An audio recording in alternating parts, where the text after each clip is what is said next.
It's morning already. Oh, Paimon still needs more sleep.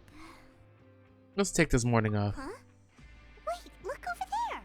Isn't that? It's one of Linny's cards. You're right. It's been a while since we've contacted him. Let Paimon see what's written on it. Maybe you haven't heard, but today is the monthly free day. Everyone has the day off today, which makes it the perfect time to do some investigating. It's been a while since we last talked. Have you been making any progress lately? Let's meet at our usual spot in the factory area before lunchtime. Ooh, today's our lucky day. We have the day off. From the sound of it, Lenny's been making progress with his investigation. Wonder what he's discovered. We still have some time before we meet up. Let's talk with the people here for a bit more before we go. What is the continuation? Like an actual... Oh my god, there was 4 quests already? Jesus. I thought 2 quests per patch? Usually it's like, if anything, 2 quests on the first patch. Like the 4.0 patch. And then like 1 quest for each after. But 2 quests for each patch? Look, there are some people talking over there. Let's listen in on the conversation.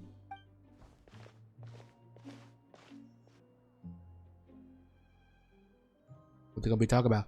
If you ask me, those pompous parasites on the surface act like they're all a bunch of aristocrats. Do any of them give half a hoot about a bunch of dogs like us? Probably not. Hey, speak for yourself, mate. I'm no dog. Oh, you think you're special or something? If you're here, then you're just a convict like the rest of us. I've heard that even if you're released after serving your sentence, going back to life on the surface ain't any better. Once a criminal, always a criminal. We're marked for life. I don't buy that. Hey, how cool would it be if the whole world was destroyed by a giant flood and everyone had to start over from nothing? Isn't that what the prophecy is about? What kind of filthy bilgewater are you spewing? I have family up there. You best shut your sewer hole with talk like that. Listen, things ain't so great on the surface, but who says that you have to leave? I've heard that you can still stay here and work even after you've served your sentence. Not bad if you ask me. This man only knows 1 volume and it's loud. Who wants to live in the ruddy overworld anyway? And what makes you think they'd want to hire someone like you? That's one of the great mysteries of the universe, how someone as useless as you is so confident. Whoa. Sounds like they're really unhappy about the overworld. Speaking of which, Paimon never heard anyone use the words overworld or underworld when we were living up there. Is it only something the inmates down here say? Yeah, I think you're right. Well, I did hear it some other place, but not in this universe. That's true.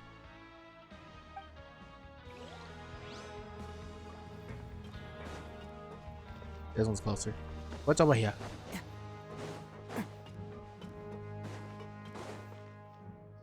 Who can we spy on here? There's a group of people over there. Let's go listen in. So I said, that's not a faucet. Hey, who are you two? Why'd you come over all of a sudden? Oh, sorry for eavesdropping. Sounds like you were talking about something private. They're just looking at us. Are they just looking at us? What's the matter? They're just looking to join in on our fun, that's all. Hey, don't pretend like it's okay for them to just interrupt us like that. Yeah, fine. You're lucky we don't mind extroverts that much. Thanks. You guys are really nice. Huh. You hear that, Quisto? What nice! Your expressions tell me you're looking to hear some juicy info, am I right? But before that, it just so happens that I know you two. I figure a lot of people will know us. Really? Are we that famous? You're kidding. How often does anyone get a personal tour led by His Grace himself? Practically everyone was talking about it.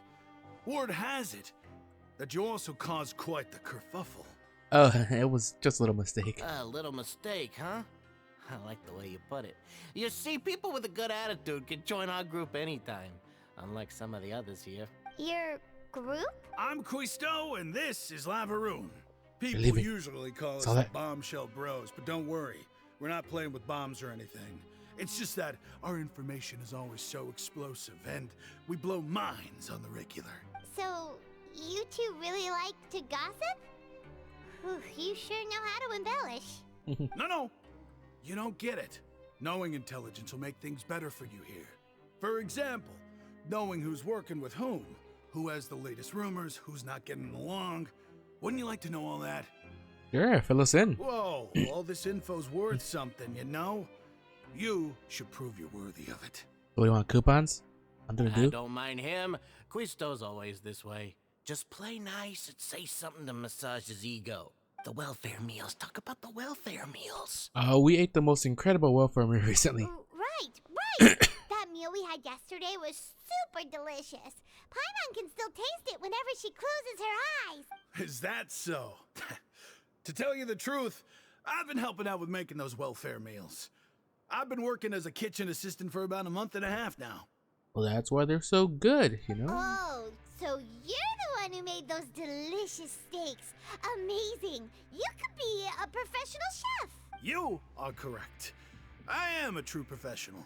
In fact, I even went to culinary school. What are you But doing down enough here then? about that. Since you like my cooking, I guess that means we share similar tastes. Oh yeah, she loves food. Listen carefully. This little bombshell will help you learn what's really going on here in the fortress. Huh. The lover rune just wink at me? Seems he's saying, don't be upset, he's a good fellow. Listen, kids. The power structure within the fortress is quite complicated. The overworlders couldn't care less about us down here. We're basically dogs to them. You've already met the one person here you should never cross, the Duke, Risley. He knows more than you think. And if he doesn't care about something, then he often doesn't bother dealing with it. Those who have the Duke's attention get all kinds of special perks. Even better treatment in the infirmary. I know who you mean. It's that Jurier character, right? I don't think there's anything useful about him at all. Why does he visit the infirmary practically every day? Is it normal for anyone to be going in and out of there so often? If you ask me, he's just faking it to get out of work. Isn't that the guy that's like in love with Sijuin? Why I say in love? I think he just really... No, he's probably in love with her. Move with But it. did you know that Jurier was a talented researcher from the Fontaine Research Institute before he came here? There's no denying that. Maybe he's just really interested in Melusines in general. I don't care if he was a researcher that could turn dirt into Mora. Once you're in the fortress of Meripede, you're just another inmate like everybody else. Ah, interesting. According to Quisto, a person named Juryu frequents the infirmary. I should take note of that. Speaking of which, the last time I saw him, he was passing by in the corridor with Lorvine. I also heard they started arguing in the library and got into a fight, right? Guess that's just how terrible of a guy he is. You mean he hit a woman? Wow, I never imagined he was that bad. Hit a woman. But that Oh no. Lorvine's also quite the odd one, you know? She's always gabbing away, got into a fight with a man, and she also got sent to the infirmary. Come to think of it, I always see her going to the sick bay every couple of days, too. Wait a second. You don't think? Oh god. This juicy gossip. Do you think could it be that they're secretly meeting there to go on dates? But it's really hard to imagine. After all, I do remember seeing Lorvine beat Jurier to a pulp that one time. And we might be overthinking things. He could be into that. We don't know. The jury had a confrontation with a girl named Lorvine, who also frequently visits the infirmary. I'll remember that too. Alrighty. Can't catch me. So far we got a lot of people that are really unhappy, and we got 2 people being suspicious going to the infirmary lots. What about here? We're gonna learn here. Hey, you over there? Eloise? Hello. Hope I'm saying your name right. How are you doing? Who, me? Yeah, Oh. you. Say, do you like playing card games? You know, like Genius Invocation TCG? I played it like twice. I still have the quest in my journal. I haven't completed. Even people down here play that game? You TCG players are like mint in the wild, literally sprouting up everywhere. Hey, come on now. Mint in the What's wild. wrong with finding fellow invocation aficionados? Anyway, care to join me for a game? No thanks, we're busy with other things at the moment. Ah, all right. No pressure. But why would you be looking for people to play Genius Invocation in a place like this? Don't people usually come here to fight? But it's Whether not you're kind of throwing fight. down cards or throwing punches, it's all a competition, isn't it? It's all the same in my eyes. There are lots of card players here in the fortress. When I saw you, I immediately thought, hey, even outsiders from other nations play cards. So I came over to say hi. Would you mind chatting with us for a moment? Sure. Great! Since you've been here longer than us, you need to flex your seniority a little bit, right? Maybe you could start by telling us newcomers some stories about this place. Yeah, some juicy details I about any thought you kind would of have thing. already heard everything by now. All right, then. Did you have anything specific in mind? Or do you want me to just pick a topic? Why don't you pick? We'll let you know if we've heard it already. All right. Have you heard any strange rumors since you've arrived? Quite a few, actually. Ben, did you know that there are some people who are always gossiping over in the corner? We just met them. You mean Cousteau and Lavaroon? Yes, so you've already met those two. They're quite a pair. They always keep an eye out for the latest happenings and gossip about everything. I've never seen anyone with more time on their hands. I heard that they used to be a chef and a bartender before they were sent down here. You know how bartenders are, always chatting with customers. And chefs love to pass the time just hanging out when they're not cooking. I mean, you always go to like the inn or bar when you need more information about quests in RPGs, so sense. He's a chatty guy. Good to know. Do you have anything else to tell us? Let me think. Sounds like you want to hear something a little more tantalizing. Yes. Oh, did you know that the Duke was also a convict in the fortress of Meripede before? I didn't know that. Huh? Wait, are you serious? That's right. The Duke was an inmate just like you and me. Seems he was exiled here for committing some crime. Who knows how he ended up rising up to become the warden, though. I mean, he does seem like the type of guy to get into like scuffles. To go from an ordinary inmate to becoming the manager of the whole place? I'm not gonna lie, I kinda respect that. We're just gonna go out and say it, I guess. By the way, do you happen to know anything about a forbidden zone? A forbidden zone? Sounds like something that someone just made up. I've never heard of that. Where did you hear about it? Where did I hear about it? Oh, that one guy. It's just a rumor we've been hearing, but no worries if you've never heard of it. Do you have anything else you can tell us? Anything else?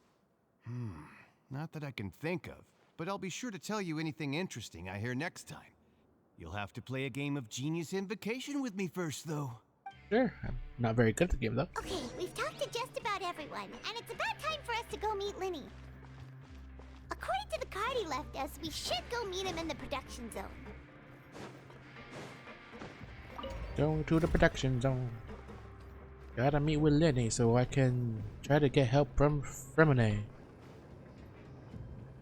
Need an expert diver.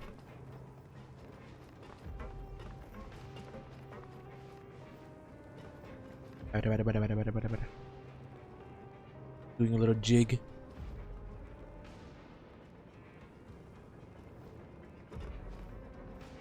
It's goofy.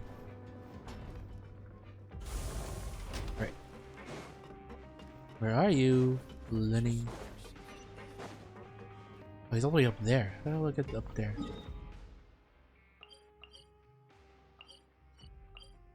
Damn. Okay, how do I get up there? Can't catch me.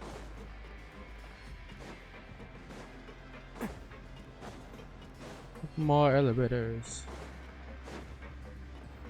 Can't catch me. Can't catch me. Can't catch me. Whoa. No. I wish your character didn't get all like transparent when he got so close. But I'd much prefer if I could actually see them.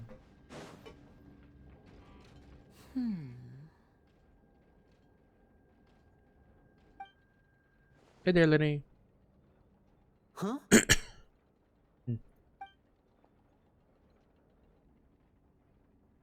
That look in your eyes. You found something? A little something, yeah. Hey, this is no time to be modest. Just tell him we found a boatload of information. Oh, as expected of the legendary duo, you have my full and undivided attention. You summarize your findings to Linny. Huh. I'd have never guessed that myself. The rumors swirling about this place are unreliable after all, and Master Child probably went missing because he found a way out. He is a harbinger after all. I suppose he's much more resourceful than I initially gave him credit for. Unfortunately, He is a this slippery little isn't weasel, enough huh? for our final report to Father. We need to find out Master Child's exact whereabouts. Father told me that even though Master Child said he was just coming to Fontaine for a vacation, he actually had some personal reasons. His agenda might be linked to his disappearance. The most important thing right now is to catch up to him. His escape route is already flooded, so we'll have to task someone with professional diving skills to chase after him. Well, when you put it that way, it's obvious that only Fremine would be up to the task. Bingo! Is he around? He's working today. Coming here as a group would have attracted too much attention. I'll talk to him about it later. Please do. We're counting on you. It's the least I can do. We're all in this together, so it's only fair for us to fulfill our end of the bargain. Honestly, I'm far more impressed by you guys managing to collect all this information right under Risley's watchful eyes. Yeah, that's kind of weird. It's almost as if maybe he's letting us do all this. Collecting information has always been our strong point. Now, let me think. To find out more information, Fremine will have to retrace Master Child's original route. And if he's to do that, he'll have to set out on the next pipe cleaning day at the earliest. That's 6 days from now. And after that, he'll probably take another 2 or 3 days to return. You can even estimate how long it'll take for him to get back? We've been working together for a long time. We know each other's capabilities like the backs of our hands. Traveler, what say you to meeting here 9 days from now? We'll be able to pick up Fremine while we're at it, too. Sure. Oh, and there's just one last thing we'd like your help with. Though we can just sit back and wait for Fremine's report on Master Child's whereabouts, we still need to make more progress on the investigation of the Forbidden Zone. What if wherever Child went is the Forbidden Zone? Fremine's no master of disguise. Lynette's still working on getting intel from the other areas, and I'll need to spend some time helping Fremine prepare for his diving mission. So, you are the only ones we can count on. What do you want us to do? Will it be hard? Well, I won't call it easy per se, but I think you'll be able to pull it off. What is it? Listen carefully. You'll need to find an excuse to get into the infirmary and investigate the room and environs. You've mentioned several sketchy-looking people always meeting at the infirmary earlier, so it probably has something to do with the secret we're hoping to uncover. You've already met the head nurse, so Yeah, she'll she's be adorable. less suspicious of you. Investigate the internal structure of the infirmary and any active dealings within, and pass those on to me alongside anything else you're able to discover. But also, there's no need to take risks. Don't forget, safety always comes first. Sounds good. I'll give it my best shot. My apologies, I just started rambling out of habit. It was almost as if I was talking to my younger brother. But that's not a bad thing, right? What if I'm the older brother? All right, then we'll head out as soon as we finish our prep. Let's go our separate ways for now then. Don't forget, we meet here again in 9 days. After doing some prep work with Paimon, you begin slowly approaching the infirmary. Was it ever set in stone how old the traveler is? I know, like, physically, Hey, stay for here hundreds for of years now. old. Paimon will take a peek.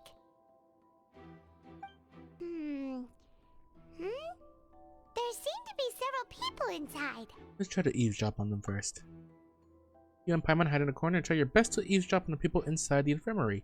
Several people appear to be engaged in conversation, but you only manage to hear tidbits or something. It's not impossible.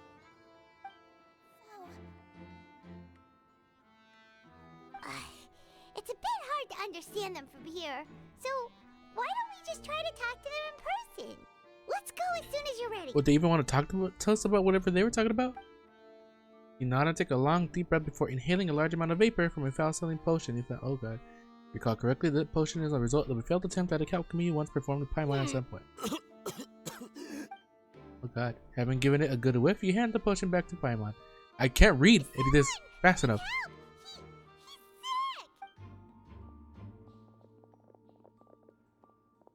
are you okay? Oh my! What's wrong, little one? Little one. There's no need to panic. Take a deep breath before you begin. The traveler started complaining of a stomachache, and then nausea, and then collapsed onto the ground. Paimon doesn't know what to do! Freezing limbs, twitching fingers, and pale complexion? Could it be poison? Let me take a look. Please, lie down over here. Ooh, my stomach hurts. Don't worry, I'll get you to the bed safely. Here, hold on to my shoulder and walk slowly.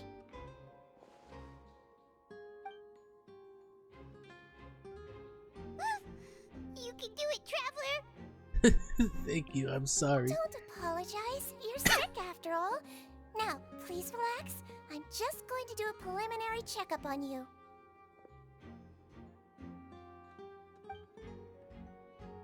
Tijun has taken out a few instruments and begun to do her checkup. I hope I'm not so healthy that she gets suspicious. My checkup has confirmed that he's not in any mortal danger. That's our worst fear out of the way. That's good. Oh, that's good. But I'll continue my diagnosis of the patient now. Please, relax and take a deep breath. Tijun is using her hands to palpate different areas on my abdomen. Seems like she's using elemental energy too. Her expression is growing more and more relaxed. Don't sense serious damage to your organs either. Does it hurt when I press here? It's not too bad. And here? Oh, that hurt a little. Huh? But based on my initial checkup, there shouldn't be a problem here. Oh, how strange. Oh no, was I acting a bit over the top? What about here? Does this hurt? No, not really. I can barely feel it. Oh. I understand. So that's what it is. I think you just ate something that disagreed with you. That's all. Nothing too serious. Outside of a pretty bad stomachache when it decides to act up. So that's what it is. Thank goodness it's not anything more serious. And there have been other inmates complaining about the food recently. I'll inform our head chef, Mr. Wolsey, of this problem as soon as possible. Congratulations! The health risk is incredibly low, so you should recover within a couple days. Why don't you take a rest here while I go get some medicine for you? Miss Levine, I'll have to trouble you to help me look after this new patient while I'm gone. Very well. Levine? And she hopped away, just like that. Phew, this infiltration mission is going more smoothly than I imagined. Next, there are only 2 people left in the room. Tijun just called that woman Levine, so she has to be one of those frequent visitors to the infirmary I've heard of before. Would that mean the man next to her is Juro? Hello. So how are you feeling now? Still not great. Can't keep staring at her. It'll draw unwanted attention. That guy also seems to have noticed, and he's looking in my direction too. His stomachache's really bad. He was stumbling about the whole way here, so Paimon's really worried. If Miss Sijuin says it's not a serious problem, then there's no need to worry. She's the best medic we've got down here. But it also looks like she's the only medic you've got down here. Well, that's true. What do you mean, that's true? That's really misrepresenting the situation. Of course I can't speak for the whole fortress, but it's not like everyone imprisoned here is useless, you know? Though they may have committed crimes and gotten locked up here as a result, they still know a thing or two about medicine, and they help Miss Sijuin take care of the sick and injured. What are they talking about? Yeah, you're right. But did you have to lecture me about it in front of another patient? Aren't you a patient too? Where did all your energy come from? That's correct. Sorry, I got a bit ahead of myself. Are you two also sick? We've been sick a while. I come back every once in a while for checkups, and to pick up the medicines Miss Sijuin prescribes for us. That's just the nature of chronic illnesses. You could say she fancies herself as Miss Sijuin's capable helper because she learned a bit of medical knowledge ages ago. Please watch your mouth, Mr. Jurier. Don't forget that you are the primary reason I have frequent heart palpitations. Oh my god. Hey, don't start arguing now. Please, keep it civil at least. These two seem to have a pretty terrible relationship and only ran into each other because they came here to pick up their meds at the same time.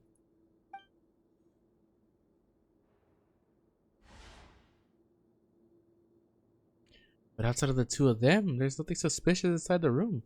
All the files on the table appear to be patient records, and while there's a box, I can't check it out right now.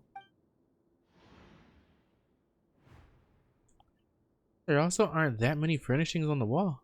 Hey, wait, there seems to be a movable hatch on the ground over there. Hey, hey! There's no need to fight! Everyone will be released someday, so there's no need to argue over silly things like this! But Release. It's way too early for us to even think about that. And who the heck knows if we'd even be able to continue our previous lives? I guess that's true, you are criminals. The presence of a movable hatch isn't strange by itself, but perhaps it's my adventurer's intuition speaking. But isn't it a bit strange that there's a movable hatch here of all places? Is it hiding something? please allow me to end this boring and useless conversation. Oh, and Mr. Jurier, I don't want to see your face here again anytime soon. And same to you, Miss Lorvine. Anyway, that was more than enough rest for me, so I'm going to get out of this excessively noisy place. See you later, everyone. It didn't really seem like a He lover's just quarrel to slowly me. walked off like that? That's just what he's like. I'm sorry you had to see all of that. I'm Lorvine, and that's... well, his name is Jurier, but I hope you'll never have cause to remember his name. You really can't stand him, huh? I mean, can you blame me? Who would like someone who's as arrogant and obsessed with weird research topics as he is? But there's no need to keep dwelling on him. I'll accompany you two for a while. Miss Seashween should be back soon, and I'm sure you'll feel better as soon as you've had some of her medicine. Thank you for looking after me. No, it's nothing. I'm back! Did you rest like you promised? Thank you for getting our medicine, Miss Seashween. Did you all cooperate with your bed rest? I trust that nobody got up to walk around. Good. Here, this should be 2 days' worth of medicine for you. Take 1 pill now, and then continue your bed rest. You take the stomachache pill that Sijuin gave you. Why? Miss Lorvine, I left in a bit of a hurry just now. Do you still remember if we discussed the color of the pill that you should be taking today? I thought acetaminophen. I don't know if acetaminophen is actually for stomach aches.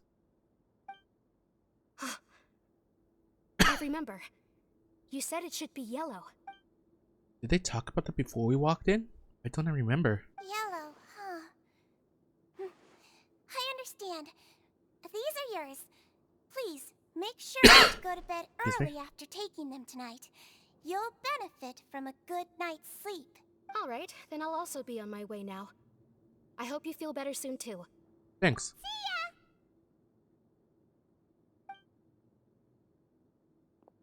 I'm going to fill out your medical record now. You're widely known as the Traveler, right? I just want to double-check a few details, if that's all right with you. Sure. Those two made quite the commotion just now, so why don't we let the Traveler rest? Paimon can answer the questions instead. Yeah, she knows about me as much as I do myself, so. So his primary symptoms are abdominal pain with secondary symptoms of nausea. Is there anything else? Yo, hello Hazel. How you doing? That's it. That's All right, it. then. Is there anything we should know besides to take the meds? No, his base constitution is quite good, so I'm sure he'll recover quite quickly after taking the medicine. Please, make sure to stick to bland or less stimulating foods, and don't stay up too late at night. Got it. Paimon will hold the Traveler to that for sure. Teacher's still looking at me. I should just try to take a nap, like she said. Oh, you're going to take a nap already? Okay then, you get some rest. You move yourself to a regular patient's bed and relax completely. The weariness from work and intel gathering that you can, however, still catch some hints of Paimon's conversation with We've Sijuin. been to lots of places together. He may look a bit under the weather now, but he's actually super strong. I fought gods, you know. So you're the best of companions. Well, don't worry, he'll recover soon. Companion. That word brings forth a wave of comfort. You let yourself relax and fall to a restful sleep. How do you feel? You slept for a really long time, but we never left. I feel a lot better. Thank you both. Well, now you can go back without a worry in the world. Remember to take your meds regularly, and remember bland foods. Thank you, Miss Sejuin. I don't think we have a choice what foods we get though. Enter your dormitories. Can I check what's back here though? Does look like a hatch. At the very least, it's raised compared to the rest of the floor.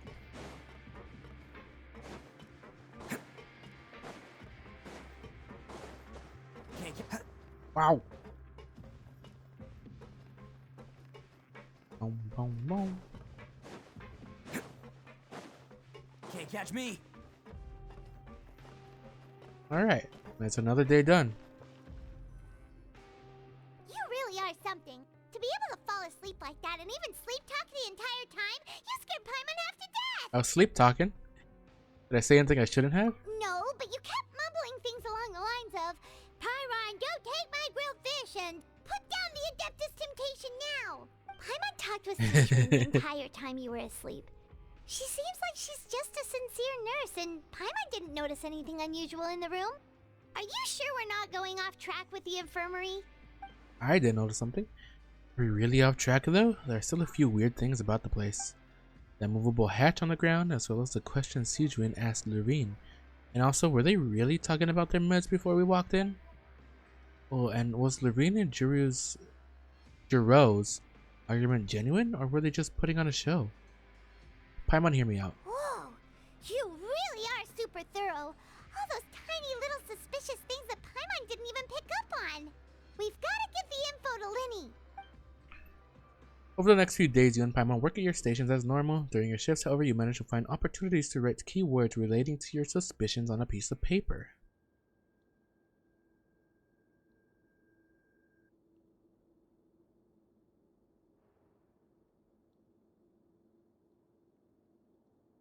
You manage to pass a slip to a busy Lynette as she happens to pass by. Her disguise is impeccable, and she does not even look at you or change her expression as she pockets the info. Damn, that was quick. Jesus. And finally, the promised 9th day arrives. Well, she's a magician, you know? Sleight of hand has got everything. Let's go meet up with Linny. Well, magician's assistant, but still a magician.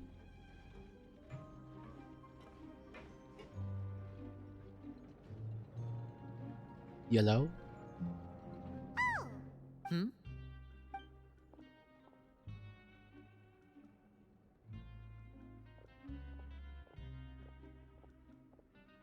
Did you two run into any trouble over the past few days? Red velvet. No, we just worked our shifts according to the schedule. Nothing weird happened. Oh. I tried to press spacebar, but my plate got under it. That's What the heck? good. That means you didn't raise any suspicions when you infiltrated the infirmary. At least I don't think we did. We've taken a look at the slip you've sent. Fremine successfully left the grounds via the pipes 2 days ago, and as of last night, Lynette has also infiltrated the infirmary after faking an illness. Wait, why is she getting involved as well? You already went above and beyond when you scoped out the infirmary. To put it more bluntly, even if we were to view that as something you did in exchange for Fremine's help, you've already done more than enough. Infiltrating a guarded stronghold is a different kind of job from a one-off investigation. We want to avoid using the same faces over and over and reduce the amount of suspicion that will fall on any given person. Lynette also felt like you have already taken the first step for us, so she should be the one to finish the job. So that's what Lynette thinks. Oh, Paimon hopes everything's going well for her. Yeah. Then, let's go check on Lynette before Fremine returns. If everything went well, then she should be wrapping up her investigation right about now. Is now really a good time to go over? According to my observations, Sijuin always spends around half an hour away from the infirmary right before lunch. Lynette does this as well, so this should be a good time to meet up with her. Oh yeah, we heard about that too. Also, I'm her brother, remember? It's only natural for an older brother to care about his younger sister's well-being.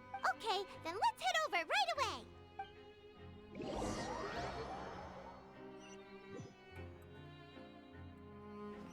Alrighty. Head to the infirmary in secret as we go past Rosolino. Lynette should be here right now. Huh. Strange. Lynette? As expected, Sijuin isn't here, but why isn't Lynette here?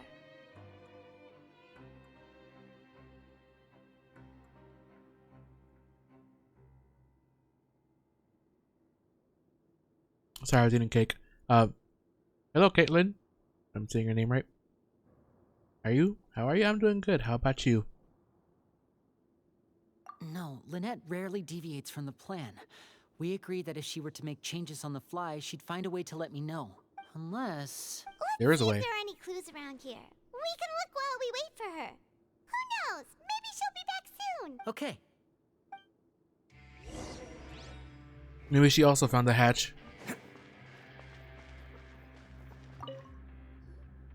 None of the Very beds good, have that's any good, that's signs good. of having been slept in. Except that one over there. That's the one Lynette must have used, right? You said she was pretending to be sick. Mm-hmm. She would have said her migraine was having a particularly bad flare-up. Generally speaking, the head nurse would then ask her to lie down and rest, while she left to retrieve the medication. Where are you from? The U.S. Don't really want to get more specific than that. Which means either the head nurse didn't return the entire time from when Lynette laid down up until she left the bed, or the nurse Why am I intentionally race? left I'm it this Mexican. way. From L.A. Ooh.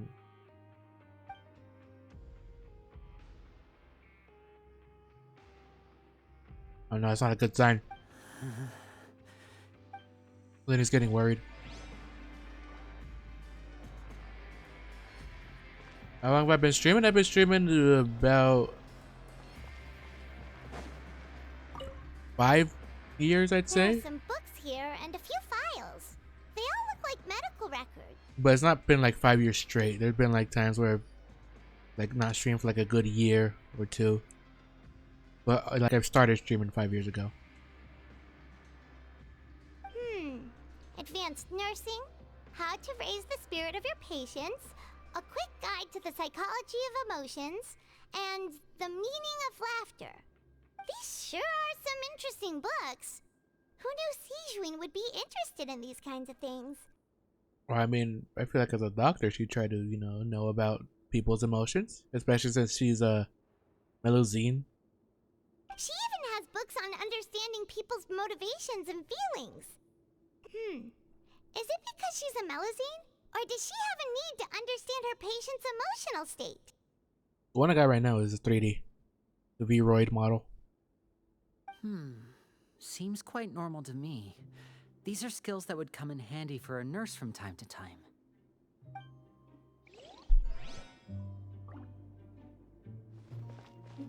And what about the hatch back here? Ah, this is it! We saw it before! Wait, this thing? It doesn't look like it's been disguised that well.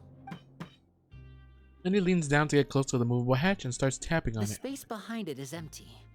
From its size, I don't think it's an entrance that is meant to be taken apart. There's probably a mechanism around here somewhere. Why don't you go for a live 2D full body model? Money. Mostly. Could Lynette have tried to get inside? But if that's the case, she would have contacted me for sure.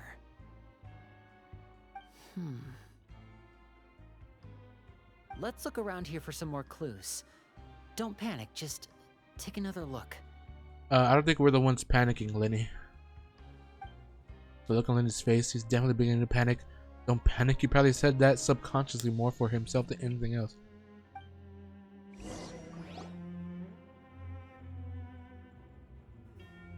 Hey, you guys, there's a slip of paper over here! What you think it'll cost you? I don't know, probably a bit. I haven't really looked into commission prices because it's not really something I'm looking for right now. Got other stuff to pay right now. Can't really afford to get a model. I'm fine with my 3D one right now. A slip of paper. It's right over here, and there's a bunch written on it too. It reads, out of respect for your usual practices, I'll use a piece of paper or card as the medium to pass on my message. You may consider this as me giving you my best regards. This is... Is that all? Is there anything on the back? The back. This is... Show me! Now! That look on your face. Paimon's reading it now. Would you care to guess where Miss Lynette of the Fatui could be right now? Oh no. No. Could she have... Is she already... Writhsley. Did he deliberately leave the infirmary unguarded to use it as bait? Wait, you mean he was aware of our goals from the very beginning? But why? We didn't run into any trouble last time, and he also never reached out to us since. Why would he choose to act during our second infiltration attempt instead of the first? Yes, that is a crucial question.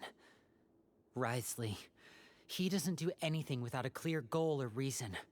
You're not from the same camp as us. You were sent down here by Nervulet, so you have no conflict of interest with Writhsley. We're a completely different story, though.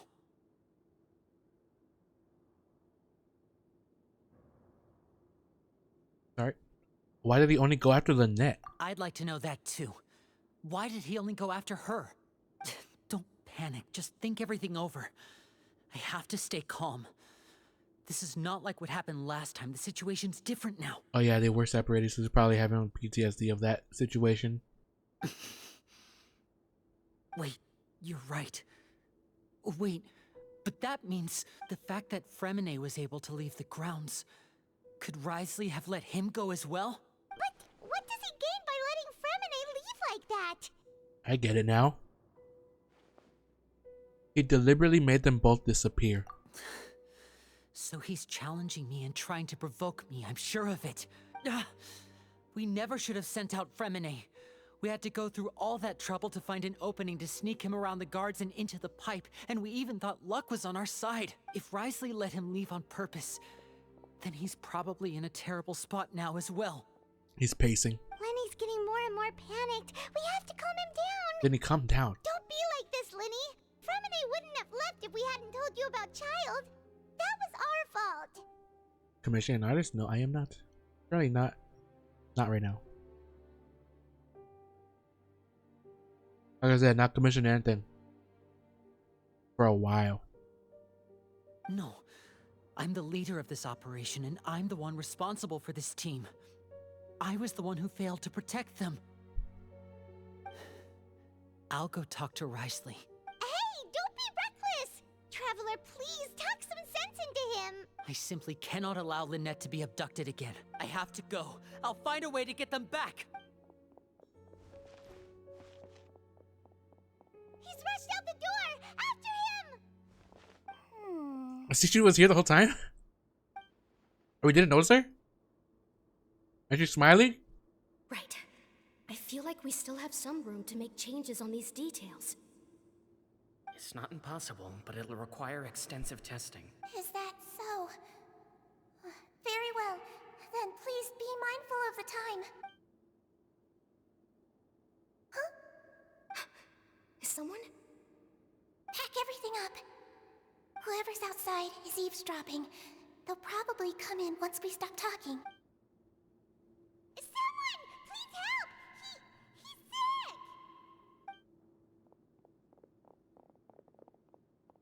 Well, they did know. Okay. These two. What a delightful turn of events. I like smart people. Oh my! What's wrong, little one? There's no need to panic. Being So able she's to read human expressions is quite the useful skill.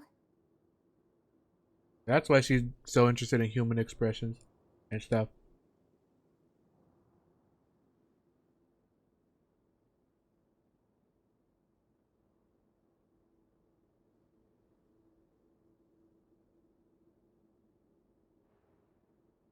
I'm sorry, I'm not looking to commission anything right now, though.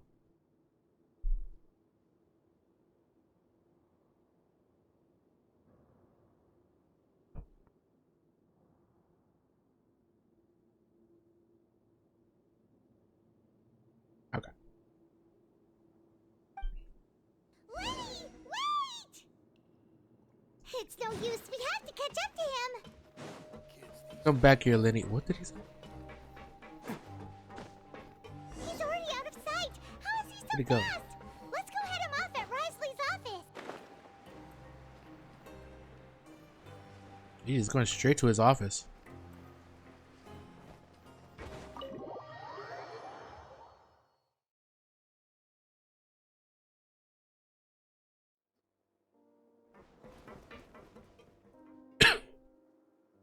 Come out and face me, Risley! Aren't we at an administrative office space? Why don't you at least try to follow even a couple rules from the fortress's indoor management regulations? What did you do to my sister? I ran into the young miss at the infirmary. I'd heard that she was suffering from quite the migraine, so I decided to invite her over for a cup of tea. I do have some teas in my collection that can work wonders against such an illness. Stop joking around! Where did you take my siblings? I have also heard that your performances are quite the spectacle. Miss Lynette would sometimes enter a box filled with water, only to emerge the next second from another place altogether. Maybe she'll appear behind you right now if you were to turn your head. He trying to trick me into turning my head? No, he's probably not looking to attack me right now. All of the hostages are in his hands, and he's even in the mood for small talk. That means Lynette is probably still alive. You knew we were investigating the infirmary from the start, so you deliberately aroused the traveler's suspicions and baited us into continuing our investigation, just so that you'd be able to kidnap Lynette. As for Fremine, no, you probably didn't even interfere with Child's escape. You let him go, so you could purge the Fatui members that we had planted into your ranks. There was no need to do so. The Fortress of Meripede is a pretty pleasant place. Okay. Most people enjoy their lives here. The only ones who act differently are those with personal agendas. It was quite easy to identify your colleagues. You removed our original members and spread the news of Child's escape so Father would assign our team to come down and investigate. Fremine has also fallen into your hands, right? If you're oh so omnipotent and so in control, why would you need hostages? One correction. Lynette is in my hands right now, but Fremine is not. He's not. What do you really want? Was he still over by where Child went? Oh, wonderful. Everyone is here, so I'll only need to say this once. Thank you so much for cooperating with me. Where are Lynette and Fremine? Eager and to the point, I see. Alas, only Miss Lynette is currently having a cup of the fortress's finest tea. Although, as per your original plan, Mr. Fremine should also have returned to the fortress by now. But he has neither shown up within my gates, nor has he been taken into any kind of custody. So where do you think he may be right now? Wherever Child went? Wait, you can't mean you locked him outside in the sea? I closed the fortress's gate to the outside world. That's all. Oh. Fremine's a star diver, so he should be fine, right? I mean, it's not like he could breathe forever. No, we're still here, so he definitely tried to find a way to come back for us. So we can't assume he might have made a break for the surface. But why would I do this, you may be asking? To have an audience with you, of course. My intel tells me that Mr. Linney is a great magician, so it's only natural for me to want to have some cards of my own when it comes to negotiating. Besides, I do recall you mentioning to Miss Lynette that you've always wanted to have a face-to-face meeting with the Lord of the Fortress of Meripede, regardless of whether it was in a personal or a professional capacity. Well, you got your wish. So, you've been keeping tabs on us before we even set foot in the fortress. Some of my folks just happened to hear a thing or two, that's all. In any case, I will be straight with you. Yeah, I figured he'd just be letting us do what we want. There's no way that he didn't know what was going on. Yeah, he seems like the type who would have eyes and ears everywhere. I was willing to play dumb and turn a blind eye, so we had a pleasant few days playing games together here. But once you started focusing on the Forbidden Zone, all of that changed. Mr. Linney, the cards are stacked against you right now. Miss Lynette is in my hands, and Mr. Fremine is still slowly being pickled out there in the brine. You know just as well as I that he cannot last out there forever. You need do but one thing to guarantee their safety. I would like you to contact your superior, and ideally invite her over for a cup of tea with me. He wants to talk with the knave? You want to see Father? But why should she bother giving you an audience? Well, if she cares for the well-being of her dearest children, she should have plenty of motivation to join me for a parents' evening. I've heard that the bonds between the members of the House of the Hearth are like the bonds of family. I don't see why she would refuse. He'll actually be really angry. Why did you think Father sent us to handle the Fortress of Meripede? This place is basically a no man's land. It wouldn't be fitting for anyone as important as a harbinger like Father to come here in person. Oh, I see. So it's because she doesn't care for my place here. That's such a shame.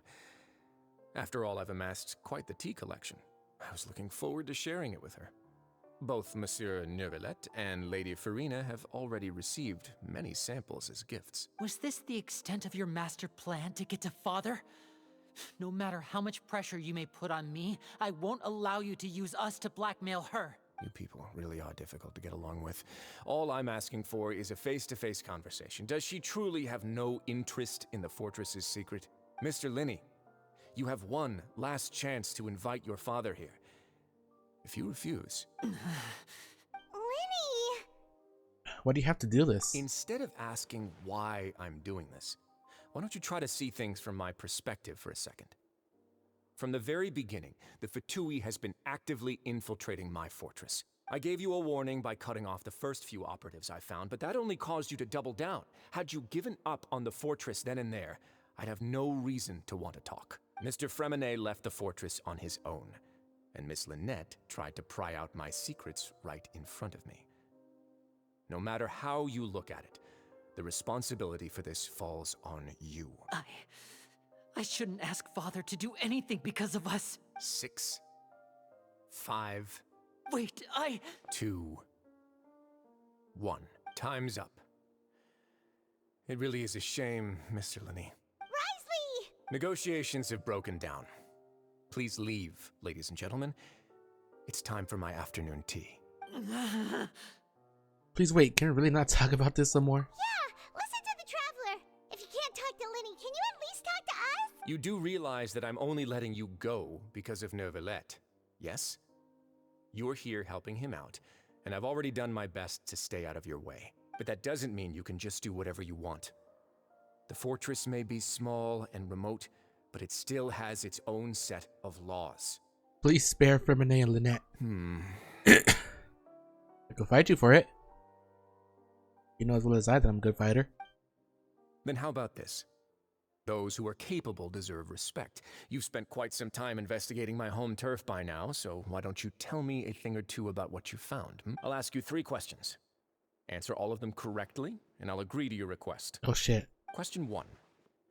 Regarding the hidden rules of the production zone, what is the truth behind the one about not being allowed to work for 3 days in a row? Can't believe he's asking about the hidden rules. If I recall correctly, if you keep working without any rest during lunch hour on the 3rd day, you will find a portion of strange meat in your welfare meal. It's a good thing we've already run a thorough investigation on this. Let's see if I can remember all the clues. I should be able to find an answer if I can piece everything together. If you break the hidden rule of the production zone, your welfare meal might contain some strange meat.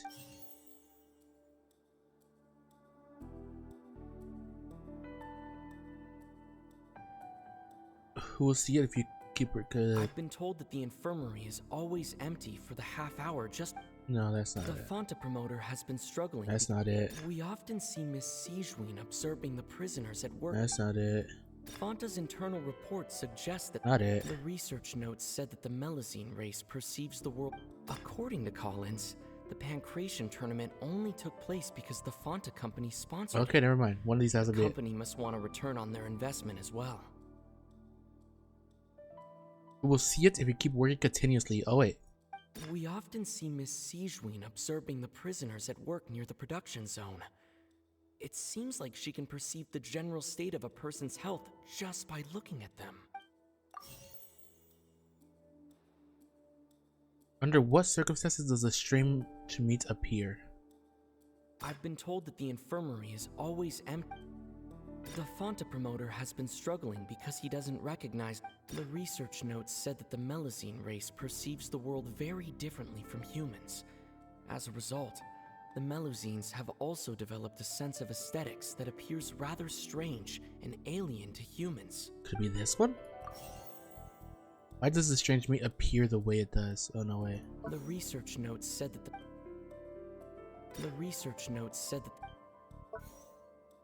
Fonta's internal report suggests that they're starting a new trial of an unnamed and unpackaged product. But the product has to undergo a trial because even Fonta's own employees have a lot of reservations about it. That one? The Fonta promoter has been... Fonta's internal report... No, the last 2 are incorrect. Will the strange meat appear? I've been told that the infirmary is always empty. According to Collins, the pancreation Fanta's internal reports suggest the Fanta promoter has been struggling because he doesn't recognize. I don't know. I've been told that the infirmary.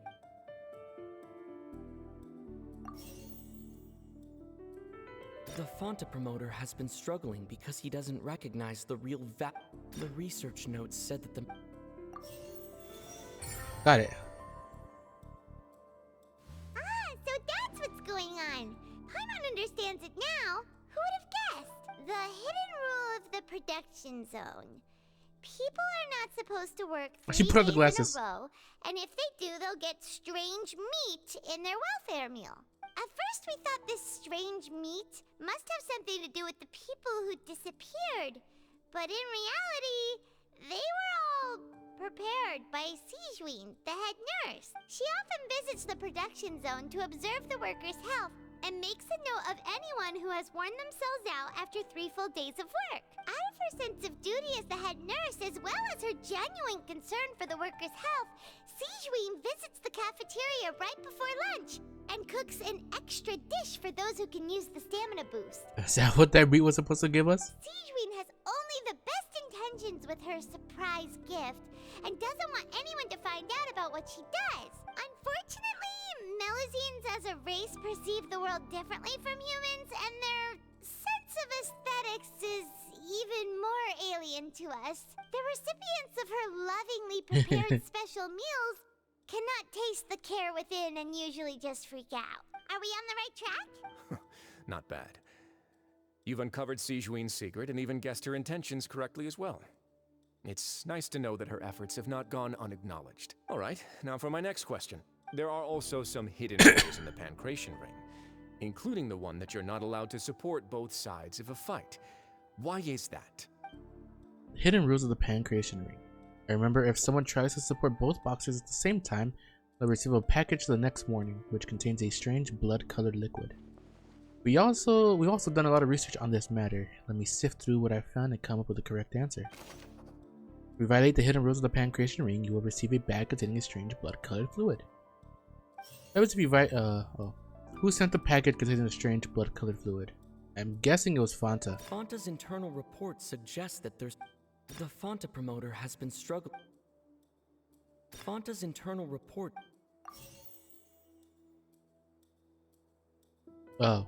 The research notes said that Fanta's internal report.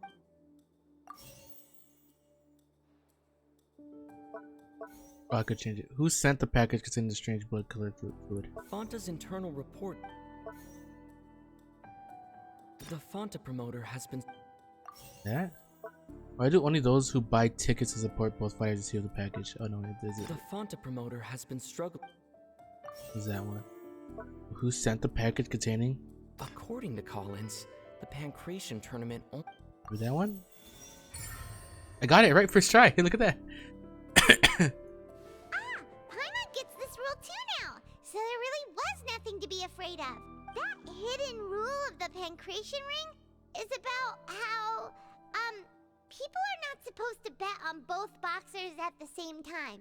And if they do, they'll receive a package containing a strange blood-colored liquid. People get scared when they see it because they've subconsciously begun to associate it with the missing boxer. But really, it's just a bottle of the latest yet-to-be-named and packaged new Fanta trial product. A blood-red drink. It's no wonder even Fanta's own staff were questioning the company's decision-making. Yeah, I don't know if that'll sell too well. The company, facing backlash from its own staff, decided to try to trial the product on a smaller scale to see how it might be received by customers. They came to the fortress of Meropide and offered to sponsor the Pancration tournament so they could push their new product. But the Duke completely refused to even entertain the idea. The Duke, knowing how valuable coupons are in the fortress, knew that only total idiots who didn't understand their true value would bother buying a Fanta product here.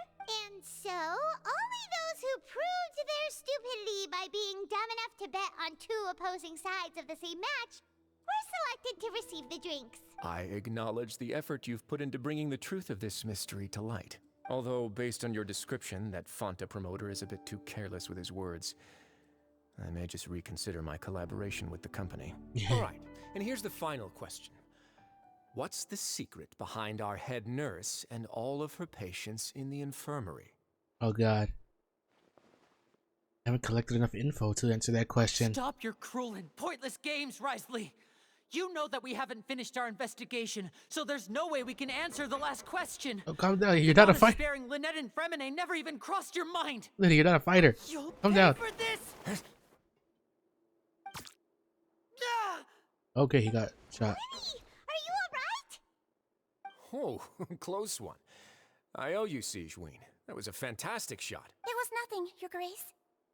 Siegeween, though this gun may look like a toy, it's actually fully functional, as I just demonstrated. Siegeween, You his accomplice in all this? Well, I would guess so. Not at all. I am merely a resident of the fortress, and thus protecting it is my duty. When Monsieur Nervulet asked me to come here, he told me that my job would be to take care of the well-being of everyone here. I am merely discharging my duties. But if you mean what you just said, then isn't Linny someone you should be looking after as well? Isn't he a resident here just like the rest of us? If you're close with Nervulet, why not learn a thing or two about virtue from him? But I really am just doing what Monsieur Nervulet told me to do. Everything I did, I've done to protect them. Had I not, they would be in far more dire straits right now. His Grace knows it too, right? Your Grace? Mind proving my innocence to them? My dear Siegeween, whatever shall I do with you? Would it have killed you to just wait another minute or two? Well, it's nearly time after all. The way you do things can be truly frustrating sometimes, Your Grace. I figured I should try to talk some sense into you. What are you talking about? What time? take me if you want. Let them go. How touching. Can you just give me one more minute? Don't be like that, Your Grace. All right, everyone, calm down. 2 more visitors will be arriving any time now. I'll go get a cup of tea. Miss Siegeween, I leave Miss Lynette in your care. What are you doing? I believe I hear footsteps. The door suddenly slams open. A familiar figure bursts into the room. Some space, please. It's Cloran. Ah, Miss Cloran. My door. Fremine. Oh god, is he alright? What's going on? What is Cloran doing here? Work. I'm sorry about shooting you, Mr. Linney. The tranquilizing effect will begin to wear off soon. Please take it easy in the meantime, though. What happened to Fremine? Wasn't he diving just outside of the fortress? Why is he looking like this? These symptoms. It can't be. A flushed face, an accelerated pulse. He must have consumed primordial seawater. What did you say? Please, make some space. I'll need to give Mr. Fremine a more thorough checkup. Your Grace, I'll leave the rest to you. I'll talk to Clorand while you get Fremine to where he needs to be. Everything else can wait.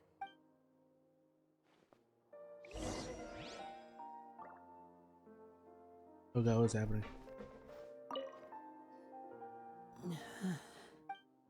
Lady's expression looks disgusted. It seems like he'd rather not have Siegeween touch Fremine. Still, he didn't stop her, since it's obvious that Fremine does require urgent medical care.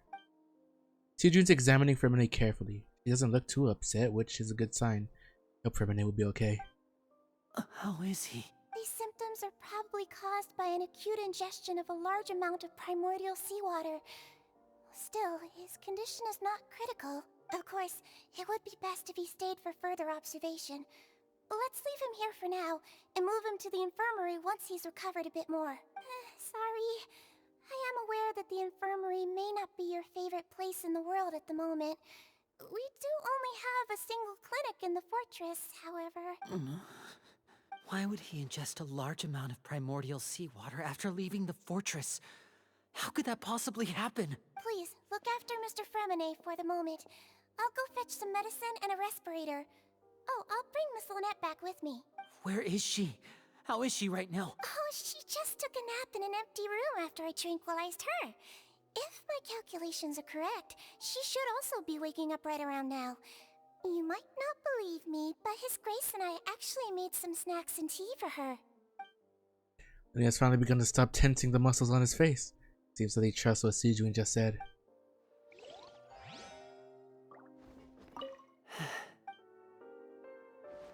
Yeah.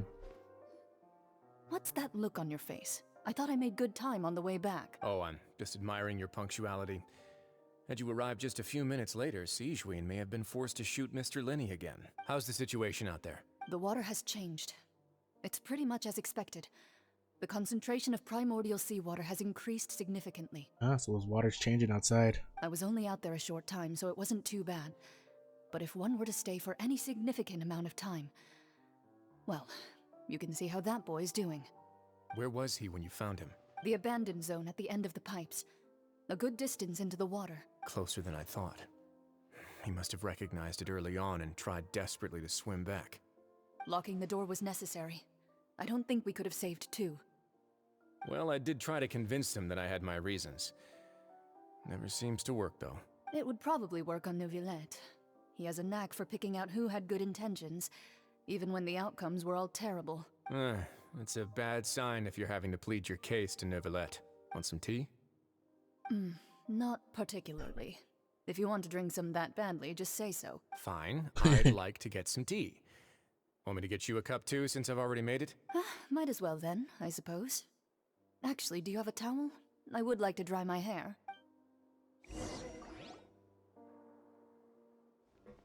Linny, are you okay? I'll be fine. They're all here now. Don't worry about me. Are you sure? You don't look all right. My hands and feet are still a bit weak, but that's probably just the residual effects of the tranquilizer shot. They get shot right in the neck. And there's Lynette. Lenny! Oh, Traveler, Paimon, you're here too. Fremine? Is he... He'll be fine. But for now, please help me lift him up. Lenny and Lynette immediately come to lift Fremine up with...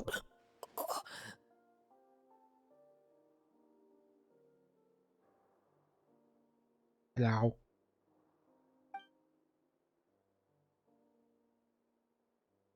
His breathing's beginning to slow down. Give me a hand and help me get him to the infirmary. Yeah, I'll take him from this side. Lynette, together? On it.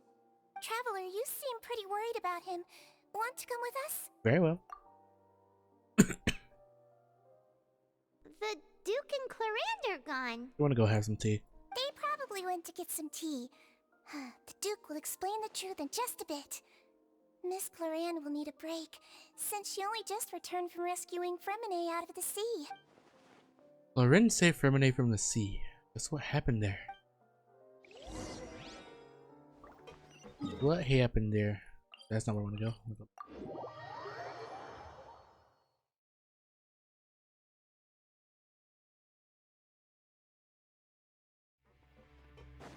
Gotta go. Can't catch me. Well, since nobody from Fontaine can go over there, then I'm guessing I'm gonna have to go. Not like I'll get affected by the seawater. Not even from this world in general, let alone from Fontaine.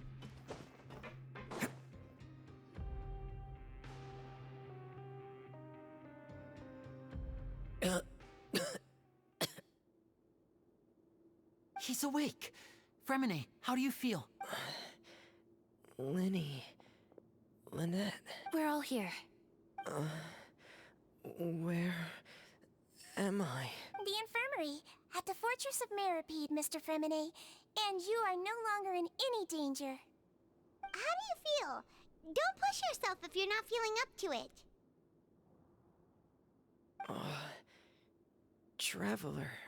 Paimon. It's been so long. The sea. There's something wrong with the seawater. Shh, it's okay.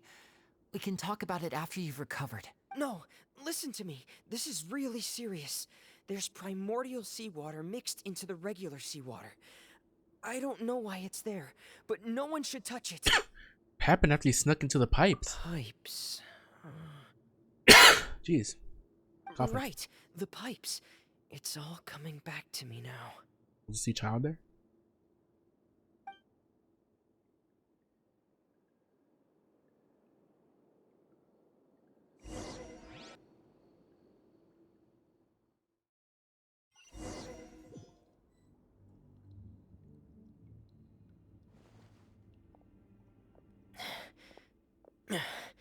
I'm in.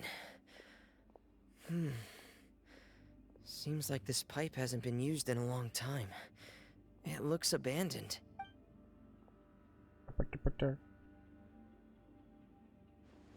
Oh god. Where could Master Child be? I'm gonna be playing as Femine. I am, look at that.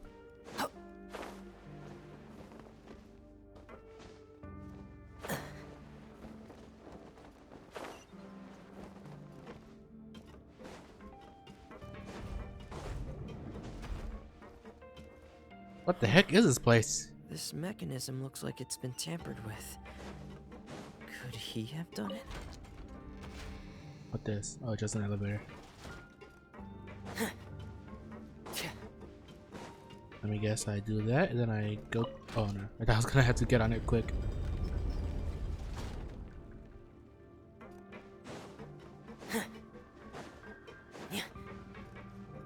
How many Door of Resurrection am I gonna activate?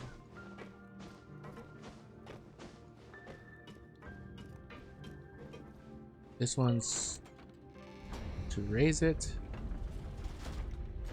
I'm guessing the other one is to rotate it. Gotta make the thing come over here. It's getting stuck on something. Seems like I'll have to avoid those obstacles while I turn it. I gotta turn it first and then raise it.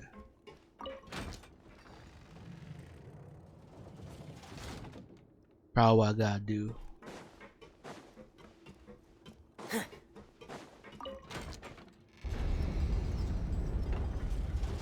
Yep. Look at that. Look at that, my brain is too big.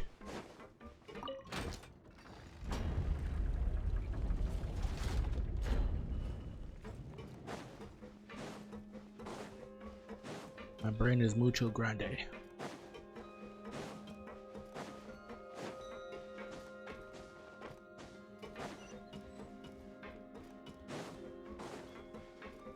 Okay, I want to get my stamina back a little bit. Wow. Some boxes here. Wanted just looking, making sure there's nothing secret there. You know, maybe to put a chest there. I don't know. This is where the water starts. Okay. Master Child probably dived into the water. I'll go take a look as well. Ready. Time to go swimming.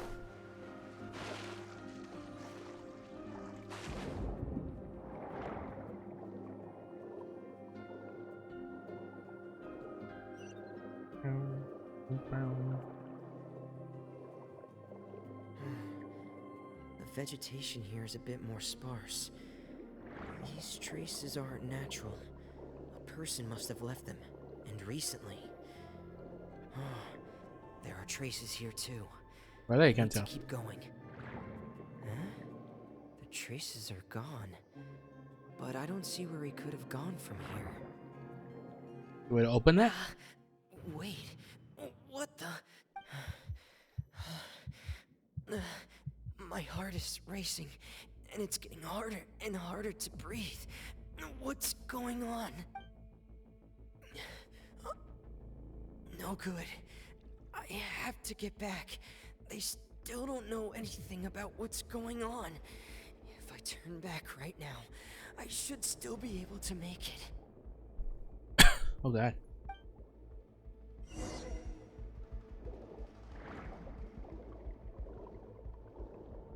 I gotta get out of here.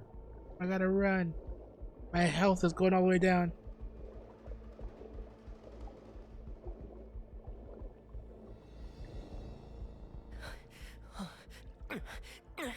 I can't die here. This is bad. I'm feeling worse and worse, and I'm still underwater. I have to push on.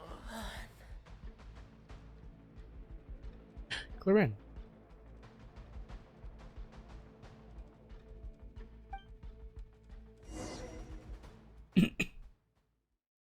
We really didn't find out much, I guess.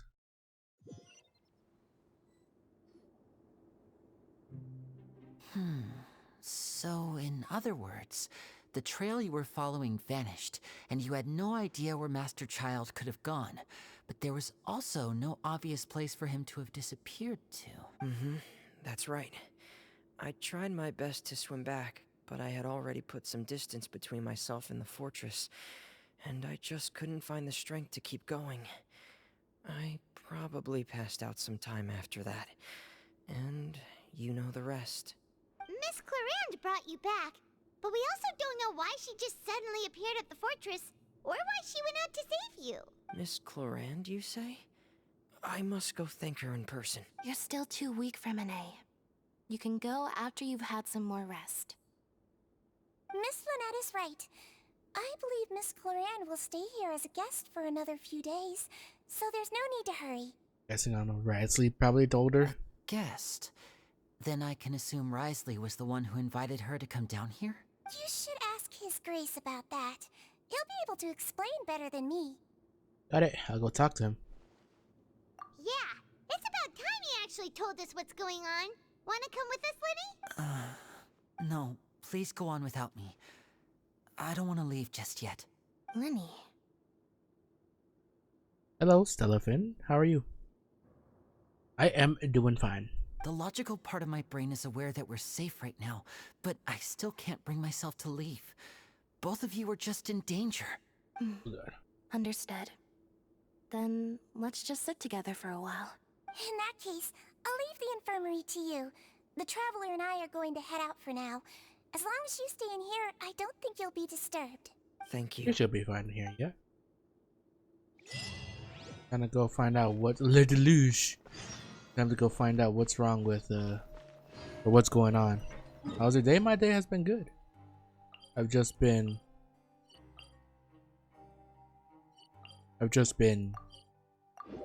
catching up with Genshin Archon quests and whatnot. Can't catch me. Can't catch me. You stream daily? I stream Monday through Friday. Do not stream on the weekends.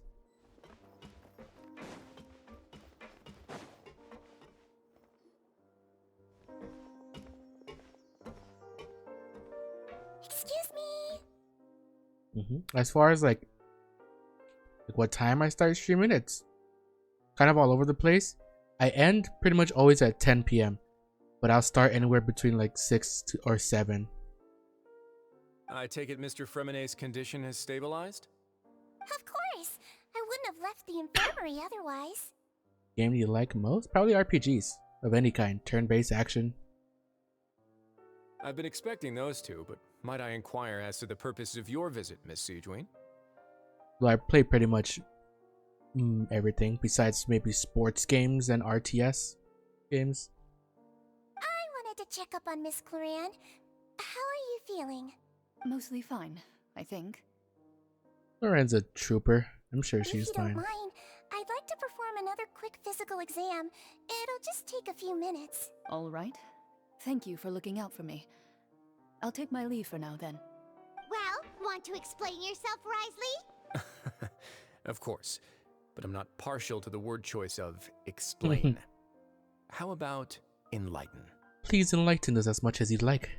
Where should I begin? How about you start by asking me any questions you have? You can start with whichever one you'd like to get answered the most. Then Paimon will begin. Did you know about Lenny's goals from the very beginning? He probably did. No. Oh, I just knew they were Fatui operatives sent to the fortress by the Knave. As for their specific goals, I only figured those out as you made progress on your investigation.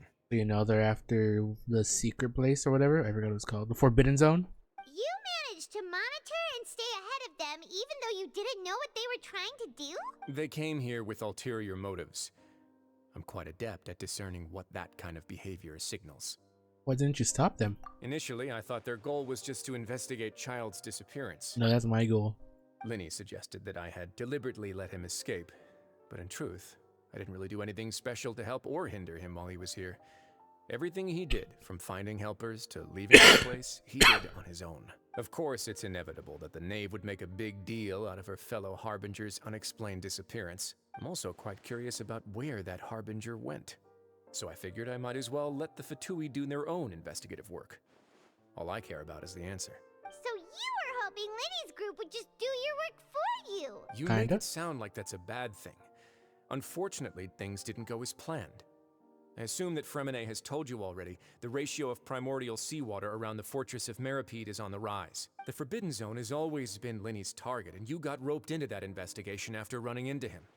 I began to intervene out of concern for your safety, and also to prevent the fortress from becoming entangled in more irksome matters. I feel like it's gonna be entangled either way.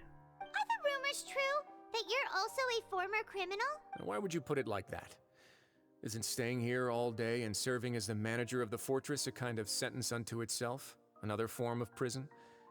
I just happen to have some support from the rest of the inmates. That's all. Oh, right. Paimon wanted to ask, who invited Cloran down here? I mean, probably Rasley. Me, of course. I paid her good mora to come down to the fortress for some field work. As a champion duelist, Miss Cloran could be considered to be an independent party.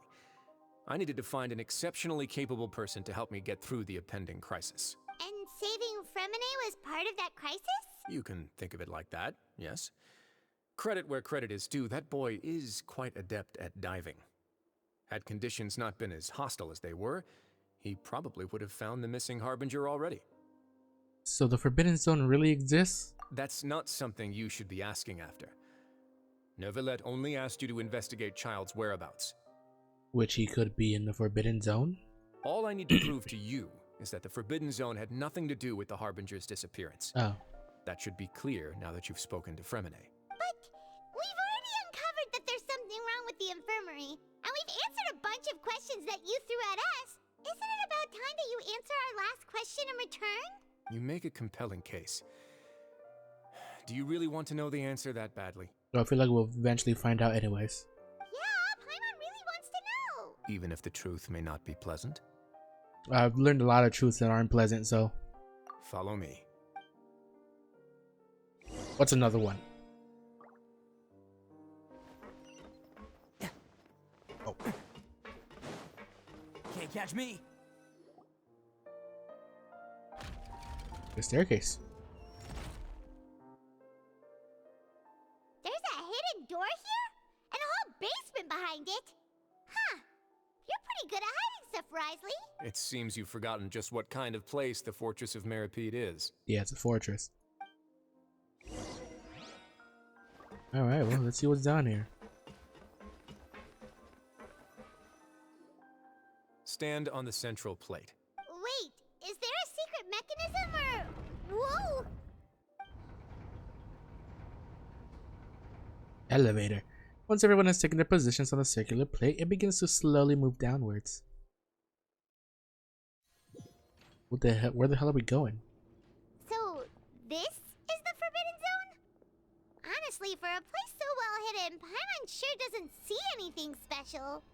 And that is... What a huge door! There are 3 such isolation gates in total. Generally speaking, I'm the only one who's allowed to go inside. Hence the name Forbidden Zone. Am I correct to assume you're going to run on back and tell your little Fatui friends everything? Well, Paimon wasn't thinking of keeping anything from them. Well, I'd advise you wait until you've seen the whole truth of this place for yourself before deciding whether or not to tell them. The hell is here? Watch it be like a celestial nail or something like that. Huh. So there's a switch on the side. Stand back.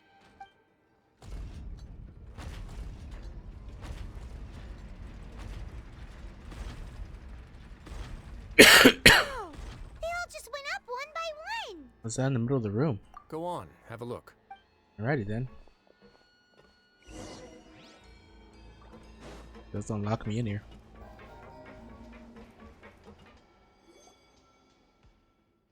This room is really empty with nothing in here, which is quite strange on its own. There's also a device smack dab in the middle of the room, which looks like some kind of massive sluice gate. I've been interested in what lies beyond that gate ever since I assumed leadership of the Fortress of Meripede. Of course, it would be unwise to recklessly open it, but it'd also be risky and negligent to simply ignore any potential danger that could be behind it. The readings on that dashboard have not budged since the day when I first laid eyes on this place. But over the past year, the needle has crept upwards from its original position, likely because some parameter it's been tracking has changed, if only infinitesimally. Normally, I would have ignored it, but I happened to have some free time when I noticed it, so I investigated. Any guesses what the reading could be tracking? The water pressure? Very reasonable guesses. I've considered both of those as well. Unfortunately, our dashboard is tracking something less ordinary. The temperature should vary with weather and climate changes, so for something that rarely shifts, the water pressure is more likely. We ran a few tests to increase the pressure from the outside, but the readings didn't change at all. Later on, a few more possibilities occurred to me, such as a potential connection with the primordial sea. I began to make a few preparations based on that hypothesis. Over the past few days, the needle has moved again. With that, and the symptoms that Fremine displayed after leaving the fortress, I can now confidently conclude that the readings represent the concentration of primordial seawater in the seawater nearby. The concentration of primordial seawater? But we're already under the sea! And that is precisely the problem. We're at the bottom of the sea, and now we're surrounded by toxic seawater. Somehow, primordial seawater got mixed in, and the concentration is steadily rising.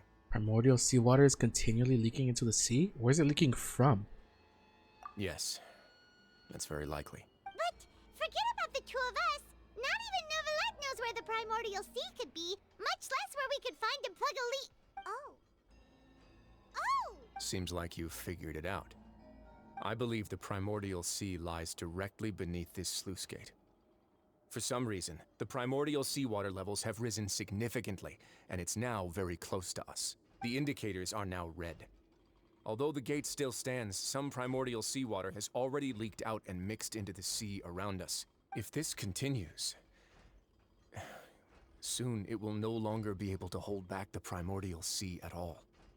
And if the primordial sea is leaking through, if this gate falls, all of Fontaine will fall with it. Yeah, you know what the legends say. If this place falls, then everyone in Fontaine will be turned into puddles in the span of a night. But that's just too weird! Why would the Fortress of Meripede be built right above a sluice gate for the primordial sea? Who built this place anyway? I'm guessing they built it specifically to keep the primordial sea locked away. Your expression tells me you think this might be part of a vast, complicated conspiracy. To be honest, you might find the actual answer may be exceedingly boring. It's just that the secret of the Forbidden Zone had been long forgotten by the nation before I rediscovered it with my research. There's no single founder of the Fortress of Meripede in any traditional sense.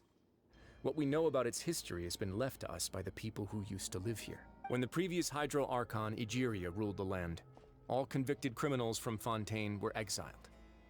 The people drove the criminals away like a wolf pack chasing away the banished. The criminals received no sympathy of any kind from the people. They were exiled to the desolate seaside, where they experienced only pain, struggle, and the bone-chilling cold. Some of them began to repent, and prayed to the Hydro Archon, asking if there was still anything they could do.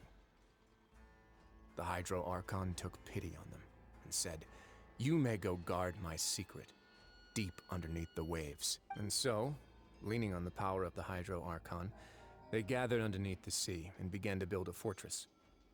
They became a community down there in the deeps, and over the years helped it to grow. As the number of exiles increased, more and more people joined the community. When the first group of exiles died, they left the yet unfinished fortress to their successors. The Hydro Archon continued to lend her support, allowing the fortress and what it stood for to continue growing ever larger. Before long, this dark underwater fortress became the sinner's only home. Does the current Archon even know any of this? And with that, the people here stopped referring to the fortress as a prison. They saw themselves as repenting sinners who would regain their freedom once they had sufficiently redeemed themselves. Did they ever redeem themselves? But as time went on, people also realized that the fortress was a lonely place. Once they had gotten used to life here, they could no longer feel comfortable living in the overworld. Once they had finished serving their sentences, some people left and some others chose to stay.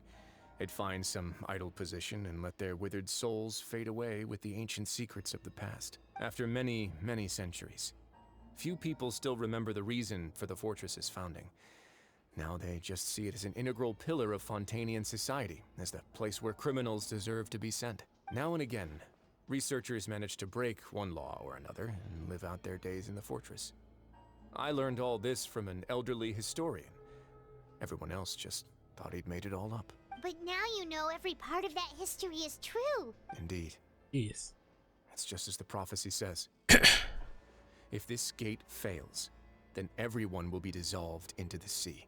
Do you believe in prophecies? To be frank, not really. But sadly, that hasn't stopped this prophecy from proving all too accurate. Prophecies are troublesome things.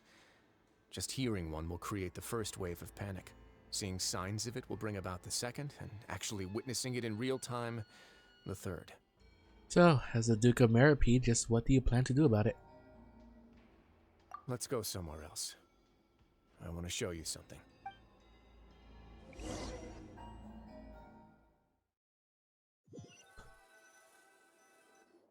So why is the primordial sea This is rising? it. Oh look, it's these two. Your Grace, perfect timing. The results from our last round of experiments have... Wait, Jurier, he's not alone. Huh? Lorvine and Jurier? No need to panic, you two. I've already told them about our plan. What? After you warned us not to tell a single soul about any of this? I'm skeptical as well. Are you sure they are trustworthy? The results speak You've for saved countless themselves, nations. don't they? These two may already know more than you could ever imagine. All right then, if Your Grace insists. They seem harmless enough, so I'll trust them for now. Well, how about some reintroductions? This is Jurier, one of the highest-ranked researchers from the Fontaine Research Institute. He used to work under Edwin. I trust that you've heard of Edwin? And who? He's the one who blew the whole institute sky high. Everyone knew he was a bit crooked in the head. I know who he was. But you're not a local, so I guess it's possible for you not to have heard of him. I think I heard about him. Never mind. Yeah, now I remember. Edwin's main areas of research were archaeum and gravimeters. As his assistant, Jurier is quite familiar with them as well. I hired him to be my technical consultant. It was part of an event, right? You want to blow up the Fortress of Meripede? Ah, what a lovely idea. I'm already imagining it in my head. Gotta admit, I'm tempted as well. Guys, focus! Focus! That taskmaster over there is Miss Lorvine, and is also one of my technical consultants. While Jurier used to be Edwin's assistant, she used to be Jurier's assistant. Ooh, are they together? They're really necessary. See, everyone keeps asking this question. Are you too sure you're not a couple and just using your work as a convenient cover? Even Reinsley thinks so. Your Grace, I am not in a relationship with this man. If I dated her, I'd officially be madder than Edwin. Jeez, forget I said anything then. Follow me. Jeez. Oh my god. Whoa, there's another door that goes right up. Your constant amazement makes it seem like the fortress can do anything. But Paimon really thinks everything's super cool. Is this just a normal room? I mean, we could see outside. Is that the water? Let's spice it up a bit. And here you go. So not. This is. What a huge ship! This is also a production zone that Paimon's never seen before. What's going on? How much do you know about Fontanian history? Not much at all. That's what I've heard. Well, then maybe you haven't heard the story of ancient Lemuria. To give you a quick rundown, Fontaine used to be ruled by the Lemurian dynasty. According to legend, the Lemurian king Remus came to this land after being inspired by divine revelation and found the seer Sibila, who had taken on the form of a golden bee. Taking the golden bee with him and riding on a huge ship, the Fortuna, he created his nation above the surging waves. He called his nation Lemuria, and used the Fortuna to incessantly search for new tribes and islands, calling on them to join his empire. There's a ship in this story too? Where there's water, there'll be ships. People believe that hope can always be found at the end of a voyage. And you're planning to remake that ship, or is that the ship from the story? Do you believe that too? To a point, I think. As you've already seen, I have a whole factory's worth of labor, materials, and technology at my disposal. Certainly can't hurt to give it a try. So the moment I began to speculate that the primordial sea might lie underneath the gate, I also began this project. Were you inspired by the legendary Fortuna? Maybe. Fontanians need something to hold on to cope with the impending disaster. This is a plan for the ages. Can't you share your plan with everyone? Were the workers to find out the truth behind this ship, riots would destroy the fortress faster than any catastrophe. As the fortress's administrator, I'd never make such a reckless call. Alright, that's enough talking for now. I'll need another 3 cups of tea to soothe my throat. Do you have any other questions? Seems like you're good. Come on, I'll take you back. Yeah, that was a whole lot of stuff. What's causing the primordial sea to rise? How do we stop it? I'll leave you here for now. Oh, thank you so much. No worries. But don't forget, it's up to you whether or not you want to share what you just saw. What you do from here on out will likely affect those 3 as well. He means that my actions now will decide the next steps Linny's group takes. In other words, if I want to tell Linny the truth, I must make him understand that we cannot afford excessive conflict right now. Yeah, we'll put a lot of thought into it for sure. Yeah, we will. Great. I look forward to what happens next. Well, I mean, they did... Well, first and foremost, they did want to figure out how to stop the prophecy from happening, so I think it will be in our interest to tell them. We're back! Welcome back. Do you want a cup of tea? Even if I don't trust the knave as far as I can throw her. How can you be so much like Risley, always drinking tea? Huh. Actually, now that you mention it, I just remembered something now. While I was sedated, I could still barely hear 2 people talking next to me. They were discussing everything, from the leaves to the water and even the teacups themselves. Must have been Risley and Sijuin. Yeah, I heard 1 male voice and 1 female, so it should have been the 2 of them. They really were just talking about brewing tea. I really can't make sense of this place. So, Traveler, Paimon, were you able to learn anything from Risley? Yeah, he explained everything. Very well.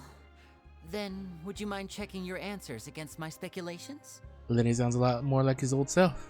Yeah, I took the time to rest, so I'm feeling a lot more relaxed now. Nobody else is around, and Miss Sijuin is also busy with something or other. So let's just talk here. All right, then I'll posit my theories. I asked myself 3 questions. What are those questions? Firstly, why was Fremine affected by the primordial seawater? It was because he dove into the sea. My theory is, the long-lost primordial sea is probably very close to the fortress of Mirapede. Ooh. Well, he's really close about that, though. It's not just close, it's right under it. Ooh, he's good. He got that right on the first try. That's our Linny. Secondly, Risley's attitude changed dramatically during the course of our stay here. He ignored us completely at first, then suddenly roadblocked us. Why? I spent quite a long time thinking about this. If he has been monitoring the Fatui since the very beginning, he probably ignored us at first because he was hoping we could find Master Child for him. Oh yeah, that is what he said. What's more, the Fortress of Mirapede is not part of Fontaine's court system, nor does it report to Udex Nervulet. Risley is basically the king of a no-man's land. As long as the fortress doesn't do anything about Master Child's disappearance, Father can use it to pressure the Fontaine authorities. And while the 2 factions are pitted against each other, Risley will be free to move between the parties of interest. If I had to guess, he probably has something that he's working on himself. It's likely related to the secret of the infirmary, but I just can't think of what it could be. And his grasp of the big picture is amazing. You're super smart. Thanks so much. Then finally, there's the last question. If Risley does have a plan, what could it be? All I know for now is that his plan probably has something to do with the changing nature of the seawater. He's even gotten Cloran to help him out. That can't be the full extent of what he's doing. There's probably a secret passageway behind the block in the infirmary, and there's something big in the fortress that most people here never get to see. He has a bargaining chip, and it could be important enough for Father to deal with him directly. I don't have enough information, so I have no idea what his chip might be. But let me guess. You have the last piece of the puzzle. That I do. After some deliberation, you share the information you just learned with Linny and company. While sharing what you saw, you emphasize that now is not the time for disputes. Okay. I can't believe it. The sea will engulf everyone. Just like the prophecy said. Could Risley have wanted to meet Father to figure out a way to deal with this crisis? If you remember, I once mentioned that Father sees the House of the Hearth as her base of operations, and she truly wants to resolve the crisis. But how could Risley have known that? Or perhaps he didn't know, and just wanted to bring Father over to his side? Which could be why he said he just wanted to Yeah, that makes sense to me. An accident? I understand your concerns as well, Traveler. I'll figure out a way to pass this on to our father. No matter what, we're on your side. The two of you have already aided us far too much. We probably wouldn't be standing here right now if not for you. If you ever need anything else going forward, please come to the House of the Hearth at any time. Though you may not share the sentiment, after all that we've gone through together, the three of us basically see you as family now.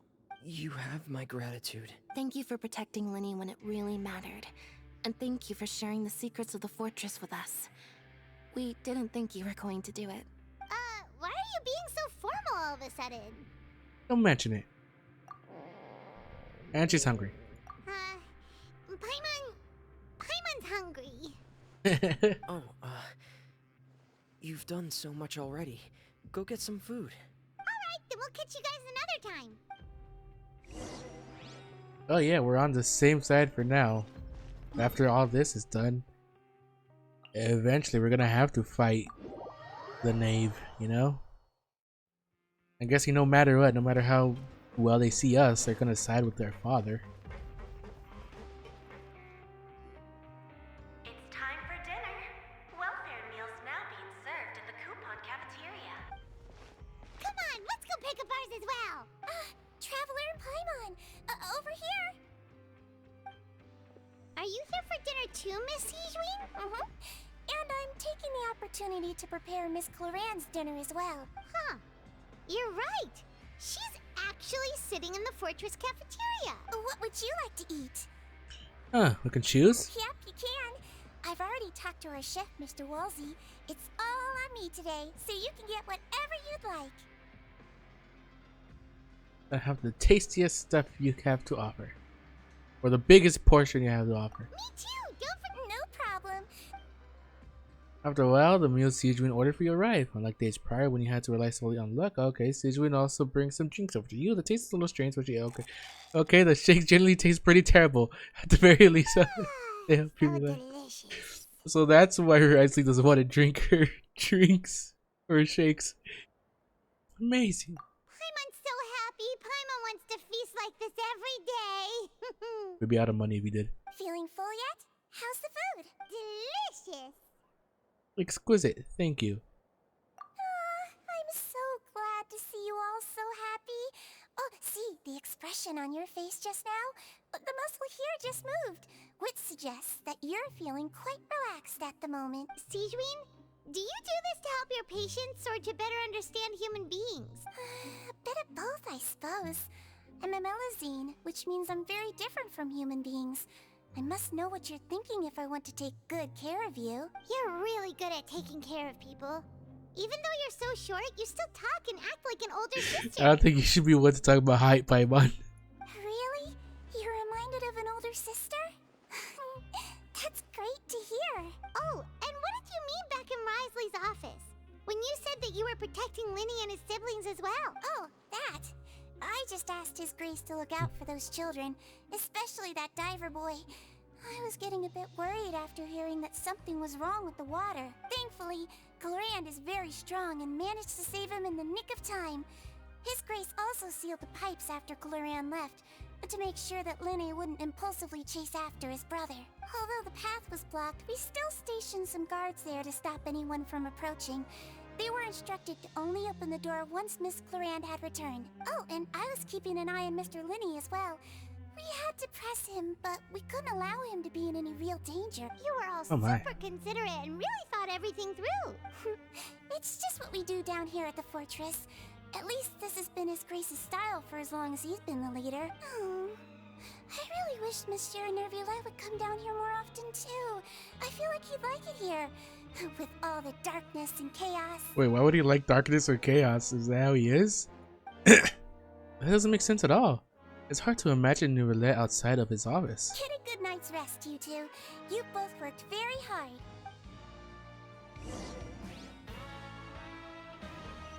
Oh, now I gotta go night-night. It's been a long day, but we still don't know where the hell Child is. We know he went wherever the heck that pipe led to, but Can't catch me. As of right now, nobody can go over there. Well, no Fontanian can go over there. Can't catch me. I don't know if they'll just have us swim through there. So much has happened. Paimon just feels absolutely exhausted now that she's finally relaxed. Paimon's super sleepy. Are you sleepy too? Yeah, I'm also getting there.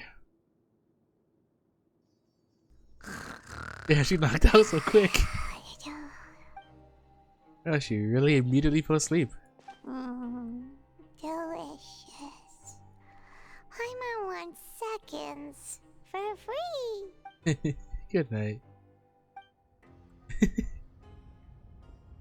Paimon wants seconds free. Get out of my way! What happened? Why is everyone running? What's happening? No idea, but something must have happened. Stop asking. The gate open? Who's yelling? Paimon still wants to sleep. What's that sound? Yeah, I hear the rumbling. Paimon, wake up. We need to go out and see what's going on. I hear rumbling. What the hell's happening? What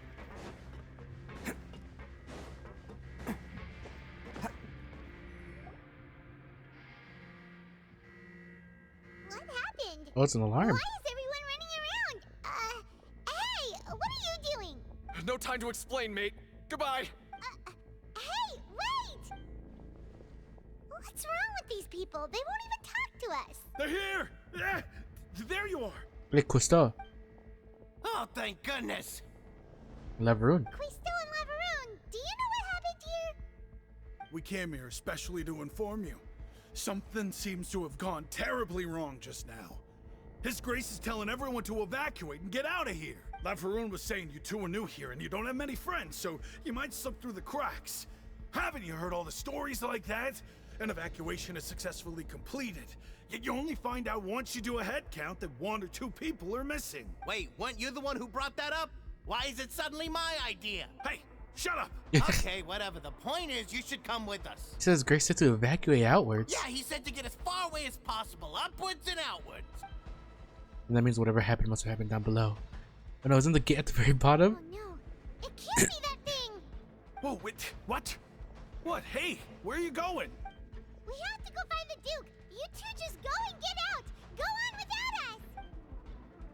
Hey, hey! Be careful! We'll be alright. Who thinks that they care about us so much? Please evacuate upwards and outwards, upwards and outwards. If you're already at the topmost layer, then try to move as far outwards as possible. What the heck is happening? It has to be the gate, right?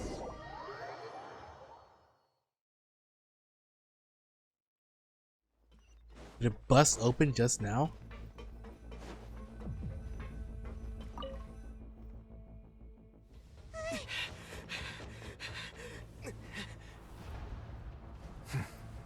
They're here. Just like I said.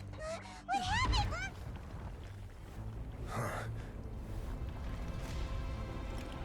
Oh god. That needle is going You're haywire. just in time.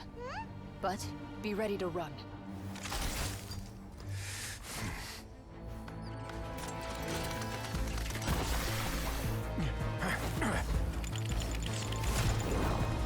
Oh god. Isn't he a Fontanian? Shouldn't he get out?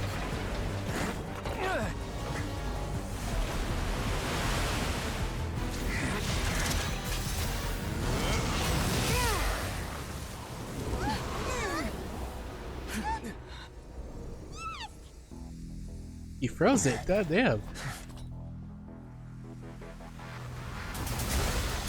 Oh god.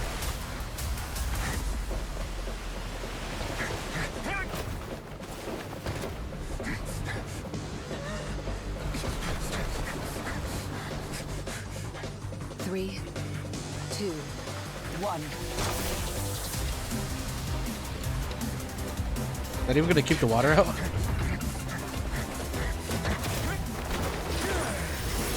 Oh my god, that was close.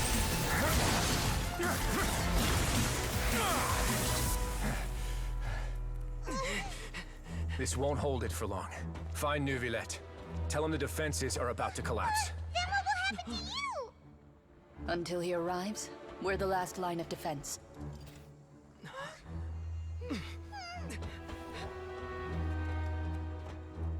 The gate. How long do you think it'll hold? That depends on us.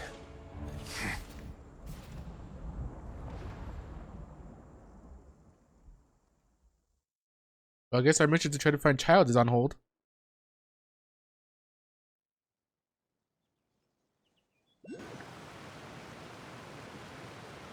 Neuvillette, why are you here? Traveler, I need you to head to the Opera House immediately. Farina will soon be meeting with the Knave there. You must protect Farina, and make sure she doesn't spend too much time alone with her. Okay, you can explain everything else to me later. Will do. You have my sincerest gratitude. Guess he also knows what's going on down below. Oh my god. Can't catch me.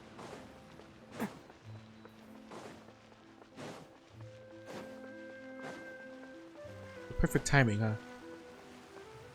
Oh god, this shit is Nyan's.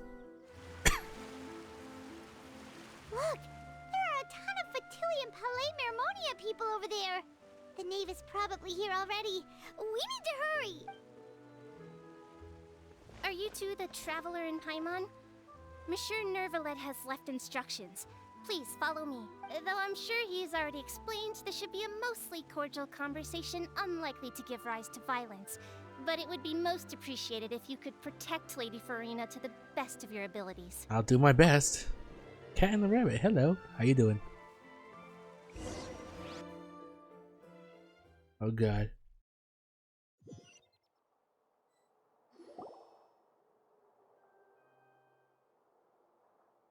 I mean, Farina seemed really nervous around the Knave, so look at how happy she is to see us. Oh, so you two are the honored guests Miss Farina mentioned. Yep. Of course, of course. How could they not attend a meeting such as this? I must always have 2 or more guests at my dessert table. Otherwise, the occasion would be too lonely and unbecoming of my station. It is my pleasure to make your acquaintance, traveler. I have heard much of your accomplishments. I am the Knave, one of the 11 Fatui Harbingers. Oh yeah, we know exactly who you are. Well, this is the Knave, the head of the House of Hearth and the Linney siblings' father. He certainly does not seem easy to deal with. Pleasure to meet you too. I've already prepared seats for you. Come, sit beside me. Perhaps you two are unaware of how Miss Farina and I do things. You see, we actually recently agreed to get together for tea when we had the time. See this? This is a limited type of confectionery that Miss Farina simply adores. There are only 16 slices sold every day. Here, why don't you and Paimon have a taste? I want to put her. She's hot. Yeah, it's definitely something. I wouldn't put it past her to poison us, but I doubt she'd do that at this moment. Seems friendly enough, but that can't be all there is to her. The Knave is a force to be reckoned with. I should be very cautious around her. Traveler, what do you think of this cake? It's quite tasty, and I think Paimon agrees too. That's good to hear. So what Child said was on the mark after all. You do share a taste in desserts with Farina and I. We do like our food. Wait, Child should have no reason to have said something like that. I wonder how he's doing nowadays. You must have heard, right? He's suddenly gone missing. I'm really worried about his safety, you know. Here's to hoping that he's an excellent swimmer. She knows way more than she lets on. What do you main? I am an Ito main. I go all Geo. Well, 3 Geo. How long I've been streaming? About 5 years. On and off, though. But not straight for 5 years. Since we're talking about him, I feel like I should add something. His martial prowess really looked certainly pretty impressive, yeah. Oh yeah, he's... What's a strong guy? I mean, Kaya? Ooh. Haven't seen many Kaya mains. Nice 5 years? Yep. Been a while. Farina looks quite nervous. There must be some kind of bad blood between her and the knave. Or she just gets intimidated really easily. I mean, that could be it too. Oh, so you're also familiar with his aptitude for fighting. Well, he Miss showed it Farina. firsthand. Oh, right. I almost forgot. Child was subdued by Udex Nuvillette right in front of you. That he was. Against ordinary people, my colleague would never be on the back foot. But alas, he just never imagined he'd run into such a person. I must express my admiration for Monsieur Nuvillette. He's your strongest character? Ooh. Awesome, keep it up. I will try, I will. Coming from you, that's not surprising at all. I'm sure I've seen some Kaya builds that are actually really good. Only reason why I go Ito is because I don't gotta think that much when I play him. All I do is get my stacks up and hold down my attack button. But I thought you would be happier to hear the news. Of course, but it's still a bit of a shame. You see, I would have been far happier had I received this news somewhat earlier. As you well know, a long time has passed since Child disappeared. Well, not a long time for me. Well, in any case, there's no need to worry. We know for sure that Child is still alive. I mean, he wouldn't die that easily.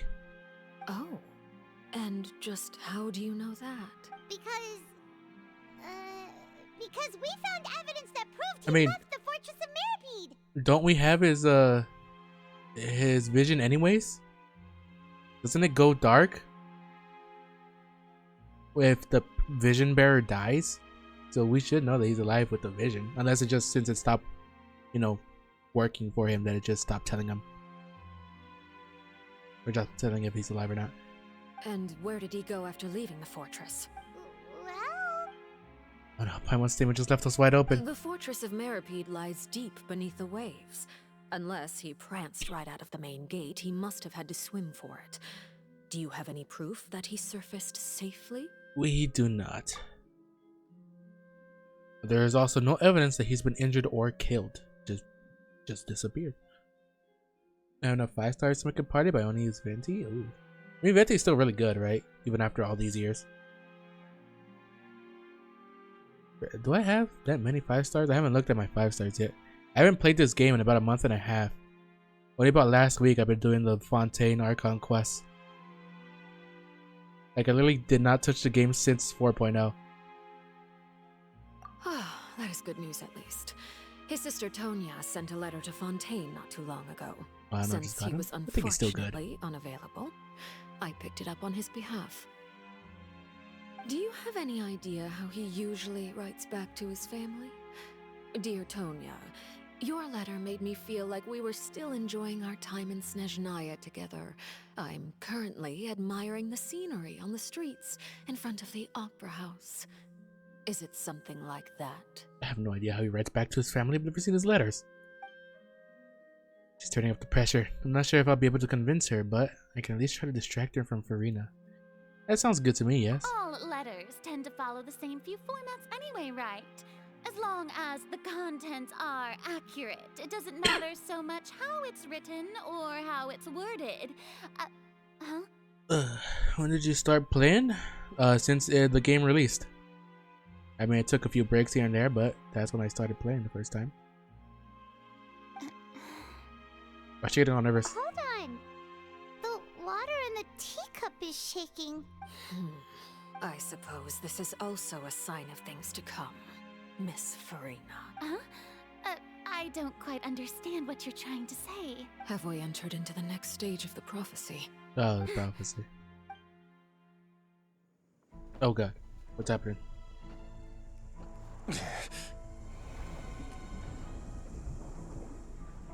My thanks to you both. I will take it from here.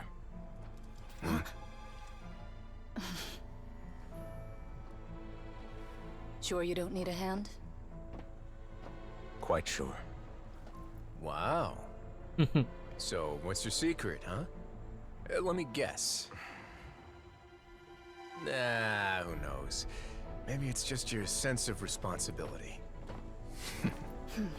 Sounds about right.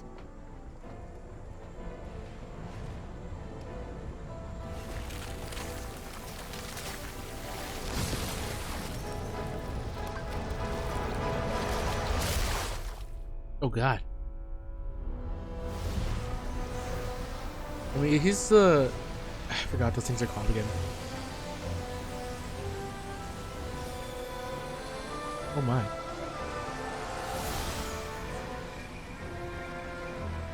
A day may come when the prophecy is fulfilled and the waters burst forth. But it is not this day. This ancient power could easily obliterate an entire race. Pushing it back, jeez. A tsunami of fury would unleash endless catastrophe.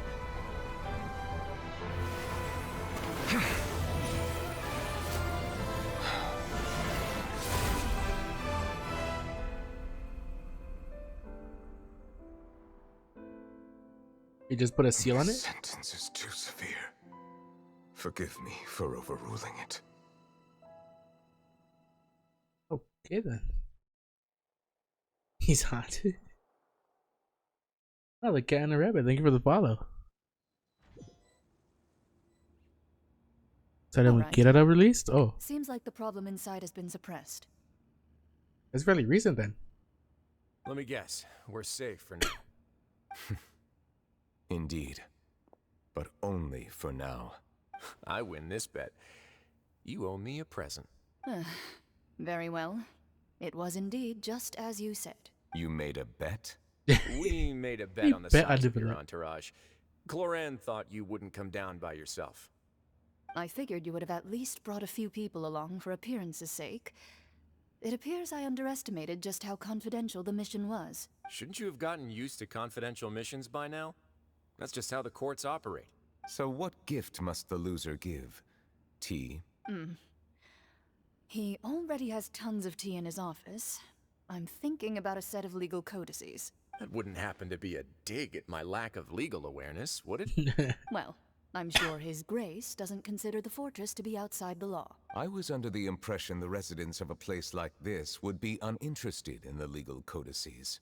That was obviously a joke. Anyway, you've still got some unfinished business to attend to in the overworld, correct? How much damage does your best character do? I'm not really sure. I'm actually not really sure. I do enough damage where the content's pretty easy for me. But probably not enough to do the Spiral Abyss. No need to stay here if you have a pressing matter. We all know you can't leave Palais Marmonia for long. I could take things out pretty easily. Thank you. I think like with my heavy attack, I do around 10k per hit, which isn't a lot, I think. I think people do like way more damage usually. I hope everything went smoothly with the Fatui Harbinger.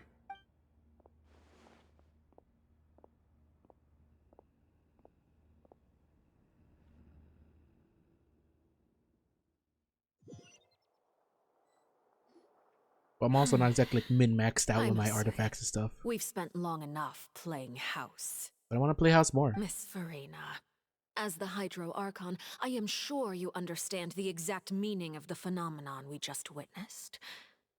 Or should I say, that's what I originally thought. But looking at your expression, Was I wrong? And you haven't a clue? What are you trying to say? Oh, she's really getting to Farina. Best does 1250 damage. Ooh. Well, I mean, you are still starting out. You haven't done. Well, have you done like a whole like grinding for artifacts and getting like the weapons? At this That point, I don't stuff's think there's any more need to speak as that stuff's annoying. diplomatic representatives. Allow me to speak to you now Yeah. as just a Fontanian. You know the prophecy by heart, and also that every part of it is being proven true. Yeah, getting the artifacts and weapons will boost your damage up way more. Yet, here you are relaxing, drinking tea, and eating desserts as if it's all nothing more than a few stray bugs in your garden. Do you really think that's acceptable? He's just really getting angry. I mean, if you're able to get to the content, that should be fine enough. The prophecy's hanging above our necks like a guillotine. Every faction is looking for a way to either avert the disaster or save their own. Even the orphans of the House of the Hearth have devoted everything to saving their homeland. But you? It beggars belief just how nonchalant and carefree you have been. From the very beginning, you, the god Focalor, you have utterly failed to take action. You're wrong. I've never ignored the prophecy, nor have I just been passing the time in self-indulgence. Retract your accusation and stop doubting the wisdom of the gods with such absurd conjectures. Oh damn, she's talking back. I am not alone in my doubts, you know. All the children of Fontaine may be harboring the exact same thoughts right now. Oh, great Hydro Archon. How are you going to save them? Save us? How are the people you've sworn to protect supposed to survive in a land that will soon disappear beneath the waves? I have my ways, and I've been working on them for all this time. Even if you look down upon me, you have no right to judge me. Fontaine will be saved. Even if I still cannot see the true future right now, as long as I continue on as I am, I will be able to hold my head up high. Rena's not acting like her usual self. She's actually seriously refuting the knave's accusations. She means what she says. She's not putting on a front. Then I ask you, Miss Farina, just what have you been working on? Where can we see it, and what is it doing to help? Oh god. Was that all a lie, or can she really not tell us? You're so full of conviction and confidence just now, but now she's deflated like a pop balloon. My machinations are just like the prophecy itself. They will only reveal themselves at the fated time. It is just that beings like yourselves are unable to perceive them as of yet. I see. As a god, the proof of your labor always lies beyond prying mortal eyes. Allow me to be so bold as to ask another way. Would it be possible for you to tell us the parts of your plan that are not confidential? Such as your emergency response plan for the impending disaster? Kirara as a shield. Barb with freeze so I can kill most things. Ooh, yeah, that's good. Play Honkai Star Rail? I do indeed. An emergency response plan? I'm cut up to all that. I've been playing since it came out also. Oh, that look in your eyes. Have you not even prepared one of those? Yeah, does she not have one? The emergency response plan is also strictly confidential. I don't think that can be confidential. Then allow me to jog your memory. Miss Farina, what is the purpose of your Oratrice Mécanique d'Analyse Cardinal? And what do you plan to do with the massive amounts of indemnitium that has accumulated over the years? The Oratrice? It's just like it appears to be. So you also have no idea. If I'm not mistaken, someone's using it to prepare for something. But unfortunately, it would seem that someone is not you, Miss Farina. I first caught wind of this when Linny tried to investigate the Oratrice in the Opera House. You see, even just getting close to the core contaminated him with an extremely large amount of indemnitium. You could get contaminated by that? But even if that had nothing to do with you, Then what could you possibly be working on, oh great Hydro Archon? Unhung Dragon Warmer's Hut. He is quite a Bishonen. He is indeed a pretty boy. Also Goldberg. I did see that. He's really strong. I didn't roll for him though. Oh, right. I almost forgot. Udex Nuvilette is not at the tea party with us today. Miss Farina, I suppose you must have ordered him away to take care of some troublesome business. Yeah, yes, that's exactly right. Please keep it a secret for me. Of course I will. Although, I must say, Miss Farina, you seem quite insecure without the Udex by your side.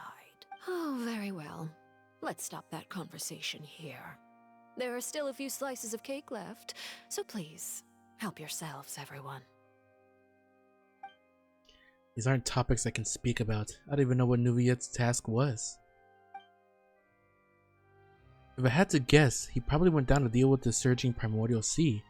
But can he really deal with it all by himself?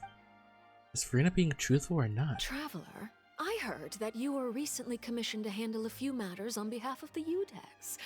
Why don't you take an extra slice of cake? Those who work hard deserve gratitude and praise. You too. Don't mind if I do. Thank you. Paimon will take you up on that offer. Nate proceeds to change the topic and brings up a number of less significant matters. I could just not read that. Oh, Paimon's super full. That cake was great. How long did it take you to do Inazuma, the Archon quest? I'm not too sure. I played them as they came out. So,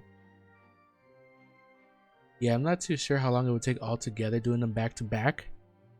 But each Archon quest is about a couple hours long. I don't know how many there are in Inazuma, so I don't know, maybe around, probably at least 10 hours it'll probably take you.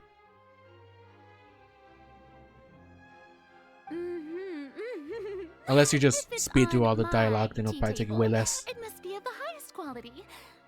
Yes, and we must thank the knave for bringing these over as well. You're welcome. I'm sure the cake also felt greatly honored to be featured at Miss Farina's table, and I was merely catering to Miss Farina's tastes, seeking a chance to chat over tea. It is getting late. Why don't we call it a day? There are still a few matters that I need to take care of, so... Very well. We'll end it here. Mind seeing me off, Traveler? We could use the opportunity to discuss Child before I must be on my way. Of course, you give me the heebie-jeebies, not gonna lie. She's got that sexy femme fatale thing going on her, but she also gives me the creeps.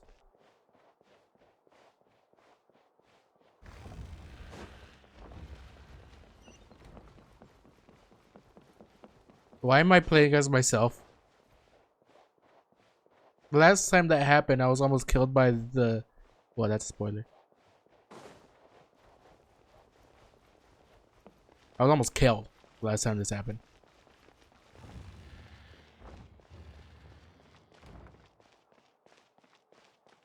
In rock plays that I can't spell? Like the whole day? Like 24 hours? Or like just playing through like the day? I'm glad that you were willing to come with me. Of course, Child was just an excuse. I have no interest in your dealings with him. Yeah, I can see it taking about a day. Isn't the chasm, you mean? I think that's the rock place you're talking about. That's what Paimon thought. What do you want to say? You lent your aid to the children of the House of the Hearth. As their father, I would like to express my gratitude. I didn't think that's what you wanted to talk about. Do I look like an irresponsible father to you? The House of the Hearth is very important to me. You should know that I care deeply about my children. Was there nothing else you wanted to say? That was all. Formal topics should be discussed in formal settings, and informal topics in informal settings. Oh, Liyue. I know you just returned from the fortress of Meripede. Relax. I have no intention of trying to get anything out of you. Linny, Lynette, and Fremine are still there, and I trust their judgment and abilities. working very hard and have always done all they can to fight back against anyone who tried to stop them, especially Linny. You mean Wriothesley. He's a tricky one to deal with. It's unfortunate that Linny's so eager to prove himself that he can't learn to rely on others, including me. By the way, and you can just consider this a bit of idle gossip, but what's your impression of Furina? Furina? Kind of cute in a dorky kind of way. You are outside of our disputes, and the freest person in all of Fontaine, able to move around most easily. I'm looking at me like that. Allow me to share my perspective with you. And that's everything that happened during the trial. Master Child was declared guilty and immediately transported to the Fortress of Meropide. Didn't he say he was coming here on vacation? Does he not feel an ounce of shame for all the trouble he has caused?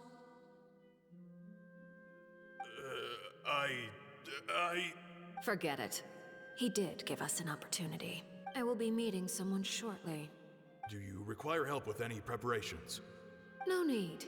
I will take care of it myself. I need to meet with Furina, the Hydro Archon. She is at the heart of Fontaine. But what's fascinating about her is that she often seems more like a celebrity than a working Archon. Yeah, it's pretty much how she's treated. Oh, come over here, you little critter, you. You dare to run from me? Stop right this instant! My goal is just to discover the location of the Gnosis. But I didn't expect the chance to approach Furina to be handed to me on a silver platter.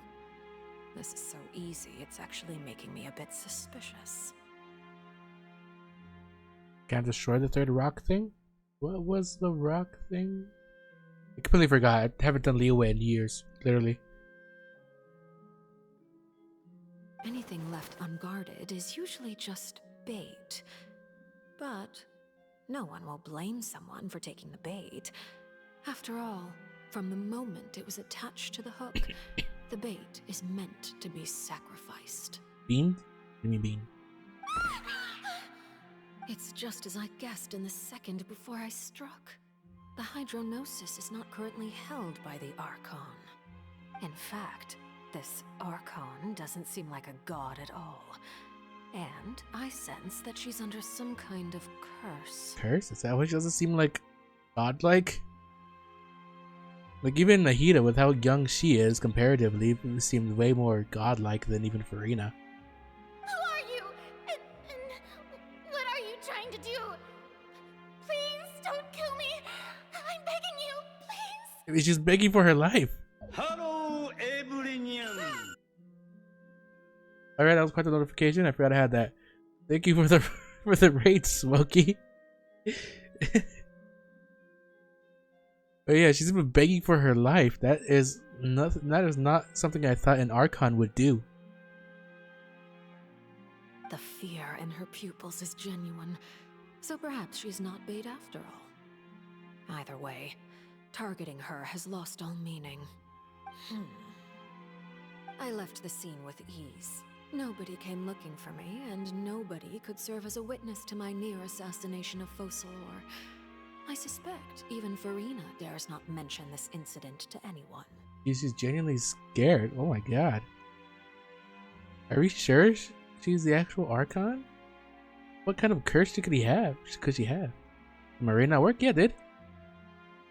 I saw it. I got the thingamajiggy notification. It said, "Hello, everyone." Not long after, my informants confirmed what I had guessed. After returning to her quarters, Furina quietly cried alone.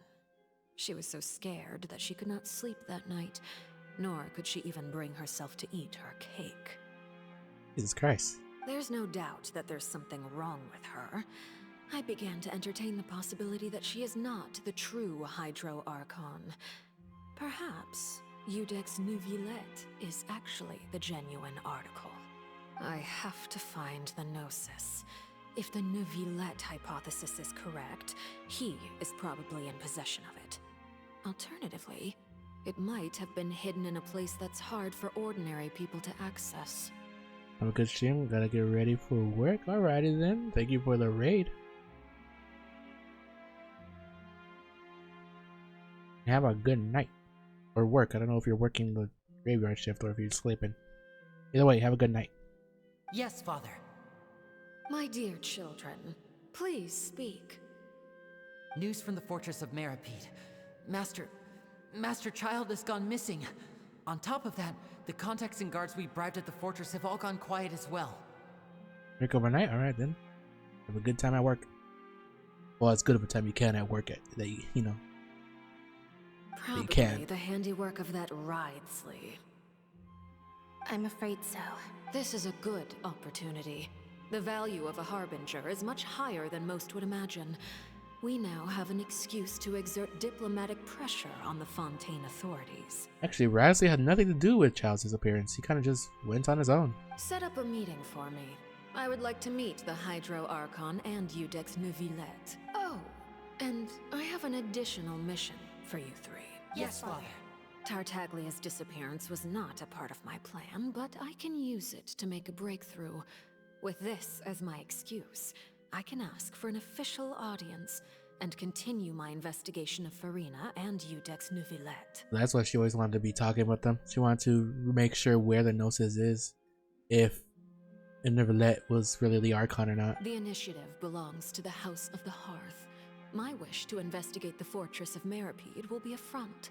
Linny and his group will be responsible for the actual intelligence gathering.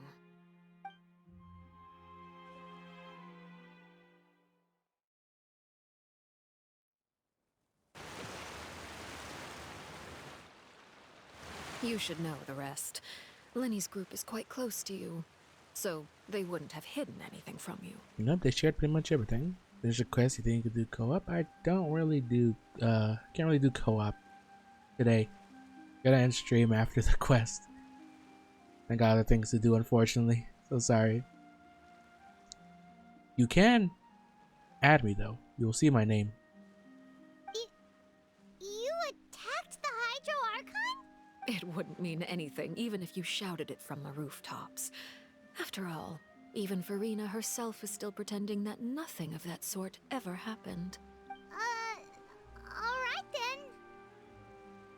I've now had 2 chances to enjoy tea with Farina.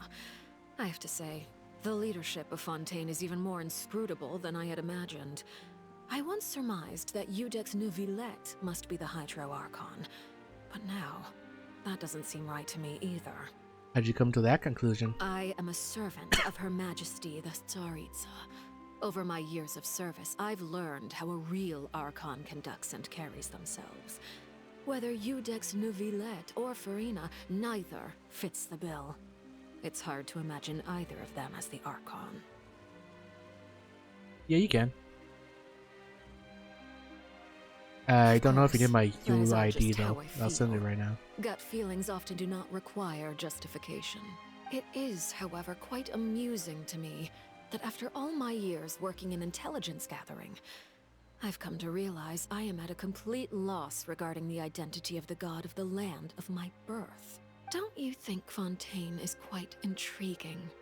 A catastrophe looms, yet many secrets have yet to rise to the surface. It looks like Fontainians will have no choice but to save themselves. Ultimately, though, one must survive in order to do anything else. Should the need arise, I would be happy to cooperate with you. You don't need to commit to anything right now, of course.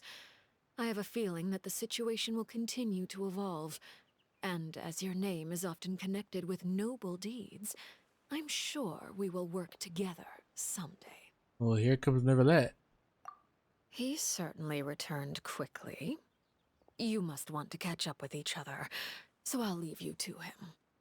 Like Arson? What do you mean by that? Hello. Neuvillette, is it over? For now, yes. But this issue will prove quite thorny in the long term. I'm concerned that sooner or later the prophesized events will occur. Thank you for protecting Farina. May we ask what happened down there? To put it simply, I used my power to force back the primordial sea and reseal the sluice gate. You recount the happenings of the tea party to Neverlet. Are we gonna tell her that she attacked So as Farina? expected, the knave has turned up the pressure on Farina. She's trying to feel her out, though I'm still unsure as to her motives. Can I ask you some questions? Permission granted. You have enough power to force back the primordial sea. Does this mean you have some deeper connection with the Hydro Archon? Whoa. It can't be that you're the real Hydro Archon, right? But that's just a speculation on our part, though. Gotta go? Alrighty. Things are coming back to the stream.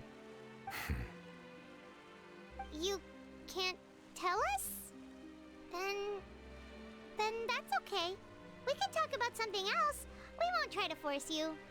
You guys in Fontaine are super strange. If by the phrase "you guys" you are referring to Farina and I, then although I'm not sure just what you are trying to imply, I must clarify that I do not share her positions on a multitude of topics.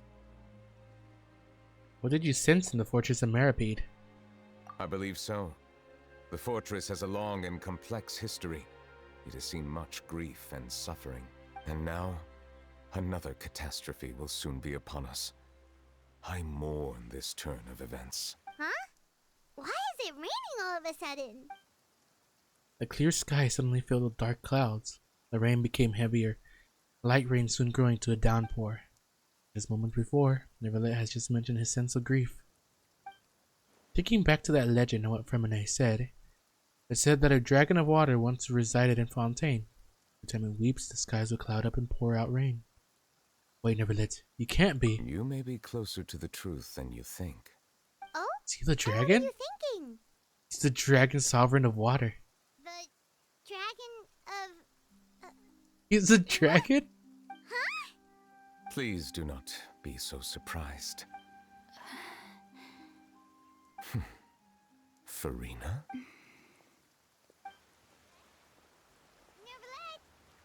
Neverlet, are you listening? Ah, my apologies. We were just guessing randomly. We didn't guess right, did we? You're not actually the dragon sovereign of water, right? Well, if you don't want to confirm or deny... You guessed correctly.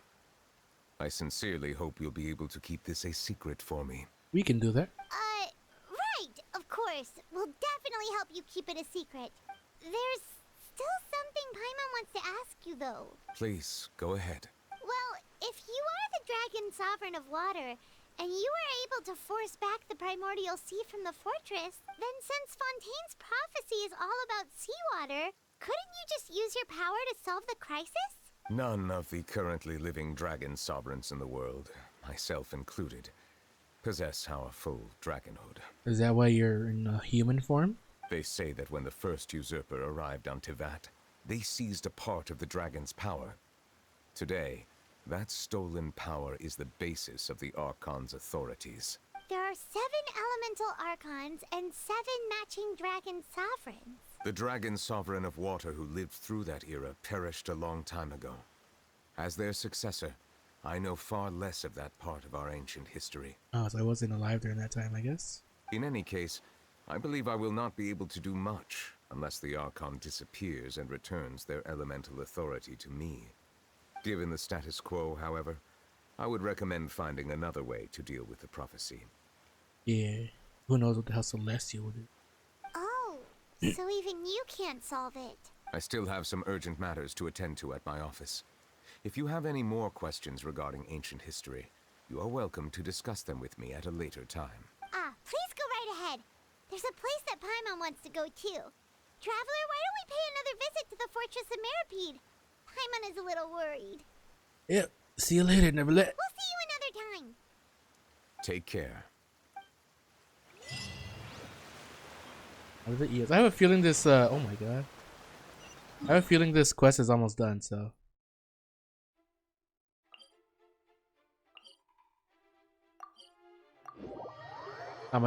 It's already past 10, but I'll just finish the rest of this quest off. Probably already almost done. Can't catch me. Can't catch me.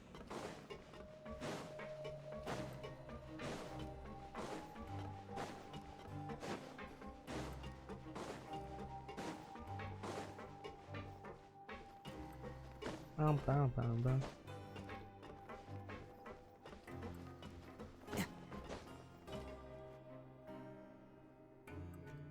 Hello, I just had a talk with your father. Now guess, what suit will this next card be?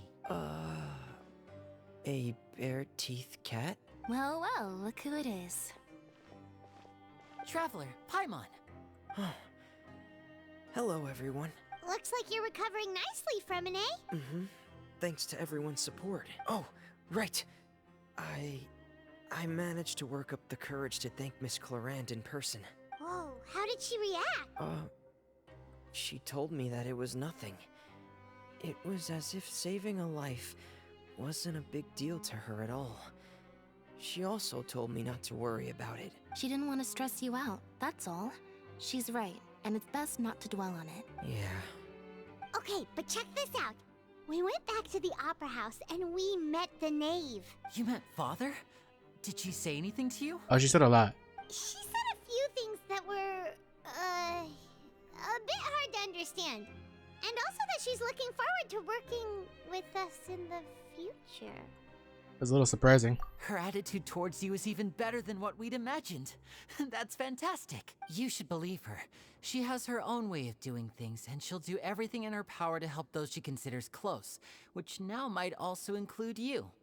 Yeah, but still, at the end of the day, we're against her. Mm-hmm. Father is very capable, and also trustworthy. Oh, Paimon just remembered that she thought Lenny was a bit too proud as well. She said that you should learn how to rely on others sometimes. Got it. That does sound like something that Father would say. Hey! Are you going to stay here for the next few days? Looks like it, yeah? Excellent. I will host a tea party. For real? Then Paimon wants another serving of cake. Another implies that you were already served some delicious cake while you were up there. How lovely. Well, next time, you're going to have tea and snacks with us. Ready. Talk to them. I think I could go down here, maybe?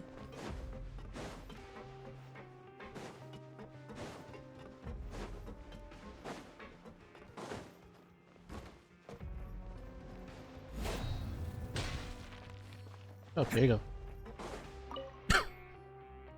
Seedream!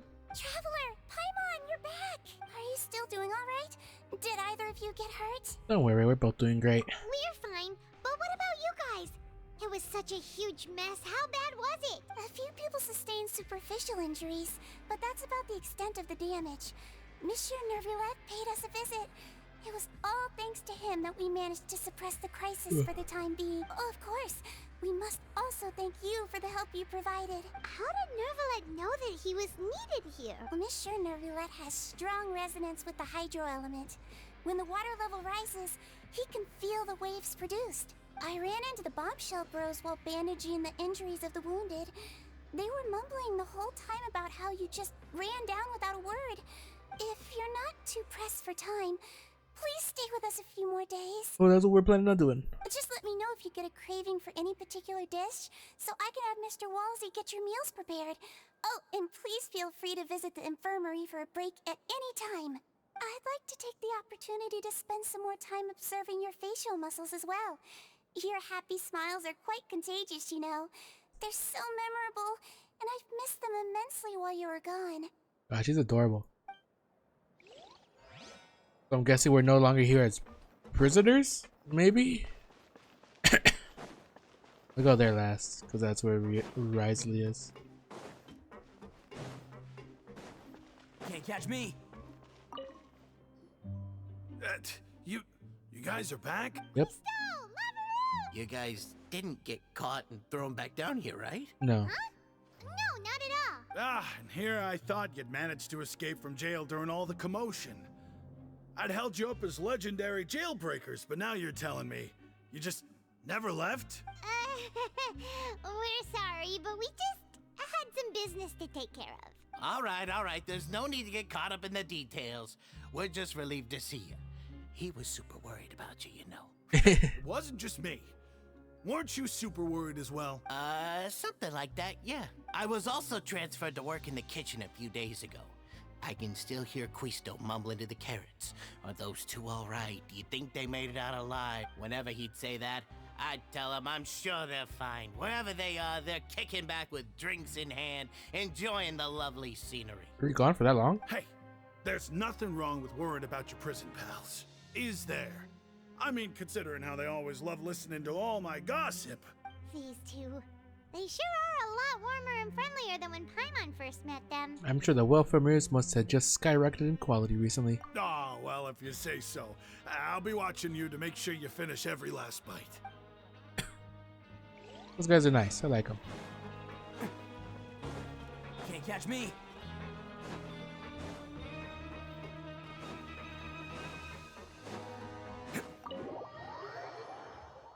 I'll talk to Rasley and Clorand. They're down here. Oh, never mind. Not Rasley and Clorand. Jurier, Miss Sijween told me you still haven't eaten. Yeah, I was working on something, so I forgot. That's no excuse for... Huh? It's you two. Jurier, Lurvine, we're back! Hello there. It's been quite the mess here recently. How have you been? Very fine, thanks. And you? Are you still taking the secret passageway from the infirmary to work on the ship? Yep. That is still top secret, though. So don't say a word to anyone. It can be a bit annoying when there are lots of people in the infirmary, but I still prefer taking that route over the one from the Duke's office. I mean, the infirmary does make it easier for you to slack off. Oh yeah? Then why are you also here so much? You two really are just using your jobs as a cover for your relationship, aren't you? Not at all!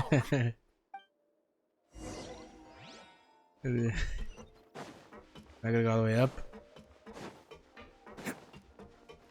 Yep. Looks like it. Here's Rasley. Do my eyes deceive me, or did I just see two inmates come back after making it to the surface? Some strange winds blowing of late. We wanted to see how the fortress is doing. Is everything still alright? We're fine, for the most part. Neuvillette came down and took care of the worst of it. If that's the case, why don't you just ask him to stay here? Oh, yeah, what a brilliant plan. Let's go convince the Udex himself to exchange the Courts of Fontaine for a puddle of water in the middle of nowhere. Andrea's going to work. He came here in a hurry and left without even stopping for a cup of tea. He did remember to take Miss Sijween's gift with him, though. He sure sounds super busy. Miss Clorand has left as well. She also took her gift from Miss Sijween. Were the gifts milkshakes? Neuvillette got the milkshake. Clorand received lipstick instead. Those aren't even remotely alike. Well, it's Neuvillette's own fault for making Sijween worried about his health by working so much. But besides that, our head nurse is still pretty fond of picking out beauty products for the ladies. Oh, and I have some gifts here for you as well. Are these from Sijween too? Nope, they're from yours truly. You've already wrapped up your work at the fortress, so you can return to the surface at any time. You haven't yet served your full prison term, however, so you may continue to use your cell until your term is up. For real? Then we could stay here for a really long time? His food's still covered? You may access the cafeteria for free. Hooray! Just remember to come complete your paperwork once it's time for your release. That I'll do. I mean, I feel like we still gotta, what's it called? Go to that one place where Child went through. We still have no idea where he went or why he went there. Well, actually, we know where he went. We don't know why he went there, though. We just know that he heard a voice. Something was calling to him. I wonder... Because when we came here, he was talking about that he was searching for a place back to the abyss where he trained. Wonder maybe that's where it is. We're no longer prisoners though, so it really doesn't feel the same. It's like a huge weight is off our shoulders. Sure feels that way. But the truth is, we never did anything bad to begin with, so I'm not sure why we put so much pressure on ourselves. Paimon, is this something you'd like to say? Huh? How did you know? Because you just immediately fall asleep. Hey, that's not true! Alright. Okay, Paimon just wanted to say that we really are an amazing duo after all. It's like we've now gone to so many places together and become friends with so many people. We've never stopped traveling or stopped meeting new friends. There are so many bad things in the world, and we're just two people, but we've still been solving problems no matter where we go. Isn't that pretty cool? We're the best adventurers ever. You're counting Paimon today? Aren't you the only adventurer here? Being a guide counts too. Then let's ask Catherine to give Paimon an adventurer handbook as well. Paimon will also be an adventurer from today forward. Just our thoughts making Paimon giddy. Paimon's gonna crash, so you sleep soon too. The last time we fell asleep here, we woke up to a whole mess outside our cell. The primordial seawater nearly rose up. That was so scary. Very scary. You should be safe now, right? Hopefully. We'll be fine, so don't worry, Paimon. Alright then. Good night to you, traveler. Good night to you, Paimon. Sleepy, sleepy.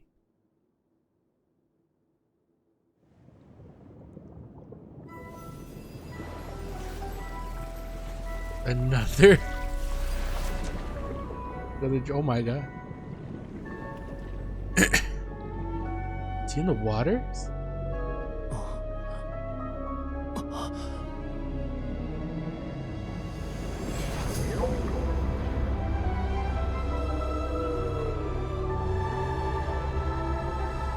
Is that the whale he was talking about? Oh my god.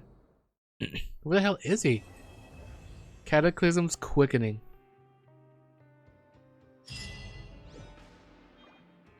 There you go. That was the last Archon quest so far.